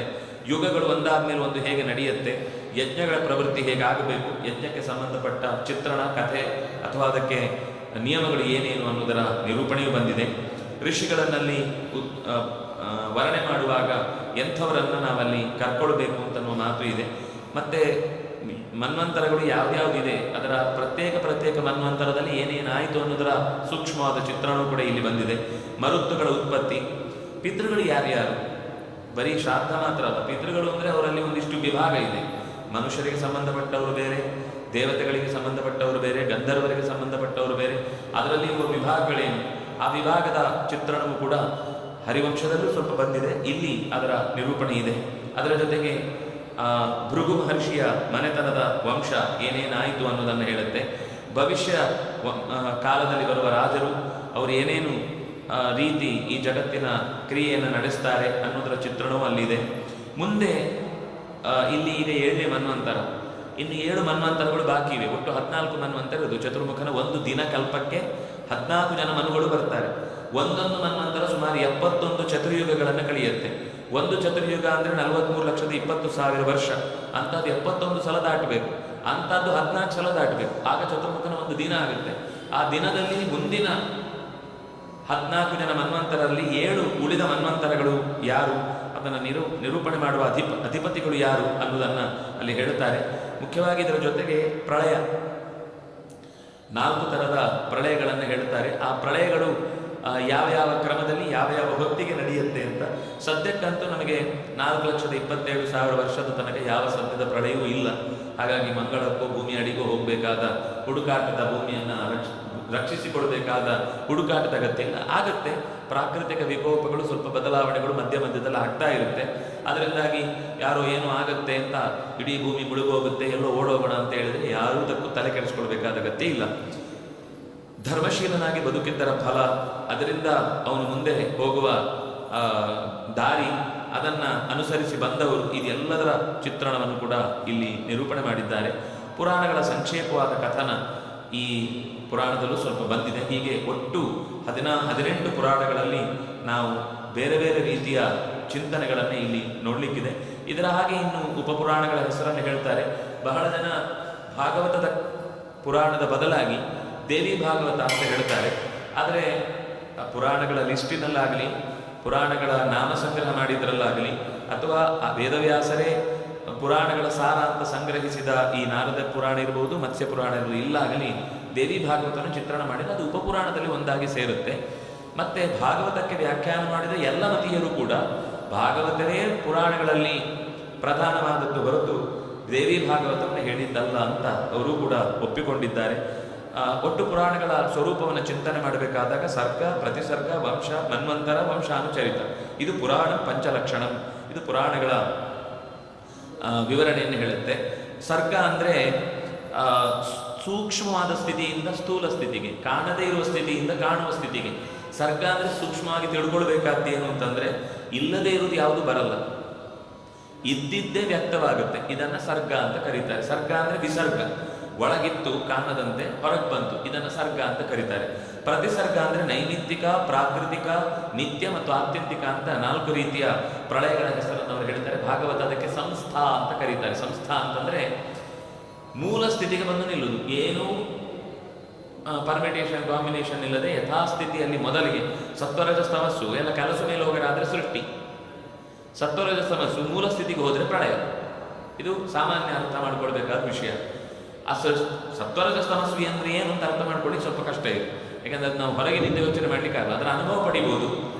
ಸತ್ವ ಅಂತಂದಾಗ ನಮ್ಮ ಮನಸ್ಸು ತುಂಬ ಸಮಾಧಾನದಿಂದ ಇರುತ್ತೆ, ಯಾವುದಕ್ಕೂ ನಮ್ಮಲ್ಲಿ ಉದ್ವೇಗ ಉಂಟಾಗಲ್ಲ. ಅದು ಸತ್ವಸ್ಥಿತಿ. ಅದು ಓದುವುದಕ್ಕಿರ್ಬೋದು, ಇನ್ನೊಬ್ಬರಿಗೆ ಒಳ್ಳೆಯದಾದಾಗ ಸಂತೋಷ ಪಡುವುದಿರ್ಬೋದು, ಒಳ್ಳೆಯ ಕೆಲಸಗಳನ್ನು ಮಾಡಲಿಕ್ಕೆ ಮನಸ್ಸನ್ನು ಹೆಚ್ಚು ಹೆಚ್ಚು ತೊಡಗಿಸುವುದರಿಂದ ಎಲ್ಲ ಸತ್ವಸ್ಥಿತಿ. ರಜಸ್ಸು ಅಂತಂದರೆ ಅದಕ್ಕೆ ವಿರುದ್ಧವಾಗಿ ನಡ್ಕೊಂಡು ಕೋಪ ಬರುತ್ತೆ, ಅದನ್ನು ಮೀರಬೇಕು ಅನಿಸುತ್ತೆ, ನಮಗೆ ಸುಮ್ಮನೆ ಕೂತ್ಕೊಳ್ಳಿಕ್ಕಾಗೋದಿಲ್ಲ, ಏನಾದರೂ ಮಾಡಿ ಇದನ್ನು ಹಾಳು ಮಾಡಬೇಕು ಅಂತ ಅನಿಸುತ್ತೆ ಅನ್ನೋ ಸ್ಥಿತಿ, ಅದು ರಜಸ್ಸು. ಅಥವಾ ಚಟುವಟಿಕೆಯಲ್ಲಿ ನಿರಂತರ ತೊಡಗಬೇಕು. ಕೆಟ್ಟದ್ದಲ್ಲ, ಅದರಲ್ಲಿ 2 ಥರ ಇದೆ. ಒಳ್ಳೇದು ಮಾಡುವುದಕ್ಕೂ ನಿರಂತರ ಪ್ರವೃತ್ತಿಗೆ ರಜಸ್ಸೇ ಕಾರಣ, ಇನ್ನು ಅದು ಸ್ವಲ್ಪ ನಾಶ ಮಾಡುವ ಪ್ರವೃತ್ತಿಗೂ ಕಾರಣವಾಗುವಂಥದ್ದು ರಜಸ್ಸೆ. ಆದರೆ ಅದು ತೀವ್ರ ಸ್ಥಿತಿಗೆ ಹೋದಾಗ ತಮಸ್ಸು. ಆ ನಾಶ ಮಾಡುವುದು ಅನ್ನೋದು ತಾನು ಸತ್ರು ಪರವಾಗಿಲ್ಲ, ಬೇರೆ ಯಾವುದನ್ನು ಉಳಿಸಬಾರ್ದು ಅನ್ನೋ ಸ್ಥಿತಿಗೆ ಹೋಗುವುದು, ಅಥವಾ ತನಗೆ ಏನೂ ಬೇಡ ಈ ಜಗತ್ತಿನ ಜೊತೆಗೆ ಸಂಬಂಧ ಅಂತ ಅತ್ಯಂತ ಉದಾಸೀನಕ್ಕೆ ಬೀಳುವುದು, ಇದೆರಡೂ ಕೂಡ ತಮಸ್ಸಿನ ಪ್ರಭಾವವೇ. ಈ 3 ಸ್ಥಿತಿಗಳು 4 ಲೆವೆಲ್ನಲ್ಲಿ ಆಗ್ತಾ ಹೋಗುತ್ತೆ. ಅದನ್ನೇ 4 ಥರದ ಪ್ರಳಯ ಅಂತಾರೆ. ಅಂದರೆ ಒಂದು ಈ ಚತುರ್ಯುಗಗಳು ಕಳೆದಾಗ ಒಂದು ರೀತಿಯ ಪ್ರಳಯ ಆಗುತ್ತೆ, ಮನ್ವಂತರಗಳು ಕಳೆದಾಗ ಒಂದು ಪ್ರಳಯ ಆಗುತ್ತೆ, ಚತುರ್ಮುಖನ ಒಂದು ದಿನ ಕಳೆದಾಗ ಒಂದು ಪ್ರಳಯ ಆಗುತ್ತೆ. ಇಡೀ ಪ್ರಪಂಚ ಅಂದರೆ ಸುಮಾರು 31,104,000 ಕೋಟಿ ವರ್ಷ ಚತುರ್ಮುಖನ 100 ವರ್ಷ ಏನು ಕಳೆಯುತ್ತೆ, ಮತ್ತೊಂದು ಹೊಸ ಸೃಷ್ಟಿಗೆ ಏನು ಜಗತ್ತು ನಿರ್ಮಾಣಗೊಳ್ಳಲಿಕ್ಕೆ ಸಿದ್ಧವಾಗುತ್ತೆ, ಹಾಗದು ಮಹಾಪ್ರಳಯ. ಹೀಗೆ 4 ಥರದ ಪ್ರಳಯಗಳಿವೆ. ಮಧ್ಯದಲ್ಲಿ ಕಲಿಯುಗದಿಂದ ಅಂದರೆ ಕೃತಯುಗದಿಂದ ತ್ರೇತೆಗೆ, ತ್ರೇತೆಯಿಂದ ದ್ವಾಪರಕ್ಕೆ, ದ್ವಾಪರದಿಂದ ಕಲಿಗೆ ಬರುವಾಗ ಅತ್ಯಂತ ಸೂಕ್ಷ್ಮವಾದ ಬದಲಾವಣೆಗಳಾಗುತ್ತೆ ಹೊರತು ಭೂಮಿ ನಾಶ ಆಗುವುದಿಲ್ಲ. ಭೂಮಿ ನಾಶ ಆಗೋದು ಚತುರ್ಮುಖನ ಒಂದು ದಿನದಲ್ಲಿ. ಅಂದರೆ ಒಂದು ಸರ್ತಿ ಮನ್ವಂತರ ಪೂರ್ತಿ ಮುಗಿದಾಗಲೇ ಇಡೀ ಸಮಗ್ರ ಜಗತ್ತು ನಾಶವಾಗುತ್ತೆ, ಸೂಕ್ಷ್ಮ ಸ್ಥಿತಿಗೆ ಹೋಗುತ್ತೆ, ಮತ್ತೊಮ್ಮೆ ಸೃಷ್ಟಿ ಆಗುತ್ತೆ ಅಂತ. ಅಂದರೆ ಭೂಮಿ ನಾಶ ಆಗುವುದು ಆವಾಗ. ಅದು ಬಿಟ್ಟು ಮೇಲಿನ ಲೋಕ ಇತ್ಯಾದಿಗಳು ಅದೆಲ್ಲ ಚತುರ್ಮುಖನ ಸತ್ಯಲೋಕದ ತನಕ 14 ಲೋಕಗಳು ನಾಶ ಆಗುವುದು ಮಹಾಪ್ರಳಯದಲ್ಲಿ. ಅಂದರೆ ಇಡೀ ಜಗತ್ತು ನಾಶವಾಗಿ ಮತ್ತೆ ಹೊಸತೆ ಪೂರ ರೀಕನ್ಸ್ಟ್ರಕ್ಟ್ ಆಗುವಂಥದ್ದು ಮಹಾಪ್ರಳಯದಲ್ಲಿ ಅನ್ನೋದು ಇಷ್ಟು ಪ್ರಳಯದ ಸಂಗತಿಯ ಬಗ್ಗೆ ತಿಳ್ಕೊಳ್ಬೇಕಾದ ಸಂಗತಿ. ವಂಶ ಅಂತ ಬಂದಾಗ ನಾನು ಆಗಲೇ ಹೇಳಿದೆ, ಸೋಮ ಮತ್ತು ಸೂರ್ಯ ಈ 2 ವಂಶಗಳು, ಇವರಲ್ಲಿ ಮತ್ತೆ ವಿಭಾಗ ಆಗುತ್ತೆ. ಈಗ ಸೋಮವಂಶದಲ್ಲೇ ವೃಷ್ಣಿಗಳಿದ್ದಾರೆ, ಯದುಗಳಿದ್ದಾರೆ, ಅಂಧಕರಿದ್ದಾರೆ, ಕುಕರರಿದ್ದಾರೆ, ಯಾದವರಿದ್ದಾರೆ, ಮಾಧವರಿದ್ದಾರೆ. ಅದು ಮತ್ತೆ ಬಿಡಿ ಬಿಡಿಯಾಗಿ ಹೋಗ್ತಾ ಇರುತ್ತೆ. ಅದರಲ್ಲಿ ಇನ್ನು ಋಷಿಗಳ ಪರಂಪರೆ ಅವರದ್ದೇ ಒಂದು, ಭೃಗುವಿನ ವಂಶವೇ ಒಂದು ದೊಡ್ಡ ಪರಂಪರೆಯಾಗಿ ಬಂತು, ವಿಶ್ವಾಮಿತ್ರರ ಪರಂಪರೆ ಒಂದು ದೊಡ್ಡದಾಗಿ ಬಂತು. ಅದನ್ನು ನಾವು ಗೋತ್ರ ಪ್ರವೃತ್ತಿಯಿಂದ ಹೇಳ್ತೇವೆ. ಗೋತ್ರಗಳ ಮೂಲಕ ಆಯಾ ವಂಶಗಳು ಬೆಳೆದು ನಿಂತದ್ದನ್ನು ಹೇಳ್ತಾರೆ. ಹೀಗೆ ಕ್ಷಾತ್ರ ವಂಶ, ಬ್ರಾಹ್ಮ ವಂಶ, ಹೀಗೆ ವಿಭಾಗವಾಗ್ತಾ ಅನೇಕ ವಂಶಗಳ ಚಿತ್ರಣವನ್ನು ಇದು ತಿಳಿಸಿಕೊಡುತ್ತೆ. ಮನ್ವಂತರಗಳು ಅಂತಂದಾಗ ನಾನು ಆಗಲೇ ಹೇಳಿದೆ 14 ಮನ್ವಂತರಗಳು. ಆ 14 ಮನ್ವಂತರದಲ್ಲಿ ಹೆಸರನ್ನು ಕೂಡ ವ್ಯಾಸರು ಉಲ್ಲೇಖ ಮಾಡಿದ್ದಾರೆ. ಸ್ವಯಂಭುವ, ಸ್ವಾರೋಚಿಷ, ಉತ್ತಮ, ತಾಪಸ, ರೈವತ, ಚಾಕ್ಷುಷ, ಇದಿಷ್ಟು ಮುಗಿದಿದೆ. ಈಗ ನಾವಿರುವುದು ವೈವಸ್ವತ. ಮುಂದೆ ಬರುವುದು ಸಾವರಣಿ. ಅದರ ನೆಕ್ಸ್ಟು ದಕ್ಷ ಸಾವರಣಿ, ಬ್ರಹ್ಮ ಸಾವರಣಿ, ಧರ್ಮ ಸಾವರಣಿ, ರುದ್ರ ಸಾವರಣಿ, ರುಚಿ ಸಾವರಣಿ, ಭೌಮ ಸಾವರಣಿ, ಕೊನೆಯದ್ದು ಭೌಮ. ಹೀಗೆ ಒಟ್ಟು 14 ಮನ್ವಂತರಗಳ ಚಿತ್ರಣವನ್ನು ಕೊಡಲಿಕ್ಕೆ ಈ ಪುರಾಣಗಳು ಅನೇಕ ಸಂಗತಿಗಳನ್ನು ಹೇಳ್ತವೆ. ಕೆಲವು ಚಾಕ್ಷುಷ ಮನ್ವಂತರದಲ್ಲಾಯಿತು, ಕೆಲವು ರೈವತ ಮನ್ವಂತರದಲ್ಲಾಯಿತು. ತಾಪಸ ಮನು ಸ್ವತಃ ಭಗವಂತನೇ ಗಜೇಂದ್ರನಿಗೆ ದರ್ಶನ ಕೊಡಲಿಕ್ಕೋಸ್ಕರ ಗರುಡನ ಮೇಲೆ ಕೂತು ಓಡೋಡಿ ಬಂದ ಭಗವಂತನ ರೂಪ ತಾಪಸ. ಅದು ತಾಪಸ ಮನ್ವಂತರದ ಅಧಿಪತಿಯೂ ಕೂಡ ಹೌದು. ಅವನು ಭಗವಂತನ ರೂಪ ಮಾತ್ರ ಅಲ್ಲ, ದೇವರೇ ಆ ಮನ್ವಂತರದ ಆಧಿಪತ್ಯವನ್ನು ವಹಿಸಿ ಬಂದವನಾದ್ರಿಂದ ಹೀಗೆ ಅನೇಕ ಮನ್ವಂತರದಲ್ಲಿ ಭಗವಂತನ ರೂಪಗಳು ಏನೇನಾಗಿ ಬಂದವು ಅನ್ನೋದರ ಚಿತ್ರಣವನ್ನು ಕೂಡ ಈ ಪುರಾಣಗಳು ನಿರೂಪಣೆ ಮಾಡುತ್ತವೆ. ಹೀಗೆ ಪುರಾಣಗಳ ಪ್ರಪಂಚದಲ್ಲಿ ನಾವೊಂದು 18 ಪುರಾಣಗಳ ಸೂಕ್ಷ್ಮ ಪರಿಚಯವನ್ನು ಮಾಡಿಕೊಂಡೆವು. ನಾಳೆ ಮಹಾಭಾರತ, ಇನ್ನೊಂದು ಅದು ಮಹಾಭಾರತವೇ ಎಲ್ಲದಕ್ಕಿಂತ ದೊಡ್ಡದು. ಈಗ ಹೇಳಿದ ಪುರಾಣಗಳಲ್ಲಿ ಜಾಸ್ತಿ ಇದ್ದದ್ದು 81,000, ಬಿಟ್ಟರೆ ಇನ್ನು 55,000, ಅದು ಬಿಟ್ಟರೆ 24,000, 24,000 4-5 ಇದೆ, 18,000 3-4 ಇದೆ, 16,000 2 ಇದೆ, 10,000 3-4 ಇದೆ. ಹೀಗೆ ಒಟ್ಟು 18 ಪುರಾಣಗಳ ಒಟ್ಟು ಸಂಗ್ರಹ 4 ಲಕ್ಷ ಶ್ಲೋಕಗಳು. 4 ಲಕ್ಷ ಶ್ಲೋಕಗಳು ಅಂತನ್ನುವಂಥದ್ದು 18 ಪುರಾಣದ ಸಂಗ್ರಹ. ಅಂದರೆ ಇನ್ನೊಂದು ಪ್ರತ್ಯೇಕವಾದ ಭಾಗ ಮಹಾಭಾರತ 1 ಲಕ್ಷದ ಕೃತಿ. ಅದು ಭೂಮಿಗೆ ಸಿಕ್ಕಿದ್ದಷ್ಟು. ಇನ್ನು ಉಳಿದಿದ್ದೆಲ್ಲ 1 ಕೋಟಿ ಸಂಖ್ಯೆಯಲ್ಲಿ ಇದ್ದಿದ್ದರಲ್ಲಿ 60 ಲಕ್ಷ ದೇವತೆಗಳು ತಗೊಂಡೋದ್ರು, ಪಿತೃಗಳೊಂದಿಷ್ಟು ತಗೊಂಡೋದ್ರು, ಗಂಧರ್ವರೊಂದಿಷ್ಟು ತಗೊಂಡೋದ್ರು ಅಂತೆಲ್ಲ ಲೆಕ್ಕವನ್ನು ಮಹಾಭಾರತವೇ ಆದಿಪರ್ವದಲ್ಲಿ ಹೇಳುತ್ತೆ. ಆದರೆ 1 ಲಕ್ಷದ ಶ್ಲೋಕ ಭೂಮಿಯಲ್ಲಿ ನಮಗೆ ಅಧ್ಯಯನಕ್ಕೆ ಸಿಕ್ಕಿದೆ. ನಮ್ಮ ದಡ್ಡತನ ಏನು ಮಾಡುತ್ತೆ ಅಂದರೆ ಅದು 1 ಲಕ್ಷ ಇರಲಿಲ್ಲ, ಅದು 8 ಇತ್ತು, 24 ಆಯಿತು, ಕೊನೆಗೆ 76,000 ಒಂದು ಶ್ಲೋಕ ಆಯಿತು. ಒಂದು 56 ವ್ಯಾಸರು ಬಂದು 106 ತಲೆಗಳು ಕೈ ಹಾಕಿ ಏನೇನು ಆಯಿತು ಅಂತನೋ ಅದರಲ್ಲೂ ಡೈಲ್ಯೂಟ್ ಮಾಡುವಂತಹ ಚಿತ್ರಣವನ್ನು ನಾವು ಇವತ್ತಿನ ಮಹಾಭಾರತದ ವಿಮರ್ಶಕರ ಬಾಯಿಯಲ್ಲಿ ಕೇಳುತ್ತೇವೆ. ಆದರೆ ಅದೆಲ್ಲವೂ ಕೂಡ ಹೇಗೆ ಒಂದೇ ವ್ಯಕ್ತಿಯ ಕೃತಿಯಾಗಿ ಏನೆಲ್ಲ ಸಂಗತಿಗಳನ್ನು ತನ್ನ ಹೊಟ್ಟೆಯಲ್ಲಿ ಹೊತ್ತಿದೆ ಅನ್ನೋ ಸಂಗತಿಯನ್ನು ನಾವು ನೋಡೋಣ. ಹೀಗೆ ಭಾಗವತ ಪ್ರಧಾನವಾದ 18 ಪುರಾಣದ ಚಿತ್ರಣವನ್ನು ವೇದವ್ಯಾಸರು ಕೊಟ್ಟಿದ್ದಾರೆ. ನಮಗೆ ಎಲ್ಲ ಥರದ ಕಥೆಗಳು, ಋಷಿಗಳ ಕಥೆ ಇರ್ಬೋದು, ರಾಜರ ಕಥೆ ಇರ್ಬೋದು, ಮಹಿಳೆಯರ ಕಥೆ ಇರ್ಬೋದು, ಬಾಲಕರ ಕಥೆ ಇರ್ಬೋದು, ದೇವಲೋಕದ ಕಥೆ ಇರ್ಬೋದು, ನರಕದ ಕಥೆ ಇರ್ಬೋದು, ಭೂಲೋಕದ ಕಥೆ ಇರ್ಬೋದು. ಎಂಥ ಕಥೆ ಬೇಕು, ಮಕ್ಕಳಿಗಾಗೋ ಕಥೆ, ಹುಡುಗರಿಗಾಗೋ ಕಥೆ, ದೊಡ್ಡವರಿಗಾಗೋ ಕಥೆ, ತಲೆ ಹಣ್ಣಾದವ್ರಿಗೆ ಕಥೆ, ತಲೆ ಬೆಳೆಯದವ್ರಿಗೆ ಕಥೆ, ಎಲ್ಲರಿಗೂ ಬೇಕಿರುವ ಕಥೆ ವೇದವ್ಯಾಸರು ಕೊಡುವ ಸ್ಟೈಲ್. ಹಾಗಾಗಿ ಕಥೆಗಾರ ವ್ಯಾಸ ಅಂದರೆ ಅದು ಅವರಿಗೆ ಹೆಚ್ಚು ಒಪ್ಪುವ ಟೈಟಲ್ಲು. ಅಂಥ ಆಚಾರ್ಯರು ವೇದವ್ಯಾಸರು ಕೊಟ್ಟ ಆ ಪದವಿಯಲ್ಲಿ ನಿಂತು ನೀಡಿದ ಮಹಾ ಆಖ್ಯಾನಗಳ ಸಂಗ್ರಹವಾದ ಮಹಾಭಾರತದ ಚಿತ್ರಣವನ್ನು ನಾಳೆಯ ಚಿಂತನೆಯಲ್ಲಿ ನೋಡೋಣ. ಅಂದರೆ ಮಹಾಭಾರತದ ಬಗ್ಗೆ ಹೇಳ್ತಾ ಹೋದರೆ ನಮಗೆ ಅದರ ವೇದವ್ಯಾಸರ ಪಾತ್ರದ ಚಿತ್ರಣ ಸ್ವಲ್ಪ ಕಮ್ಮಿ ಆಗುತ್ತೆ. ಸ್ವಲ್ಪ ಪಾತ್ರ, ಸ್ವಲ್ಪ ಭಾರತ, ಹೀಗೆ ಎರಡನ್ನು ನೋಡಿ ಅದರ ಅನುಸಂಧಾನವನ್ನು ನಾಳೆಯ ಚಿಂತನೆಯಲ್ಲಿ ಮಾಡೋಣ ಅಂತ ಹೇಳ್ತಾ, ಕಾಯಿನ ವಾಚ ಮನಸ ಇಂದ್ರಿಯರ್ವಾ ಬುದ್ಧಿಯ ಆತ್ಮನಾವ ಅನುಸೃತ ಸ್ವಭಾವ ಕರೋಮಿ ಯದ್ಯತ್ ಸಕಲ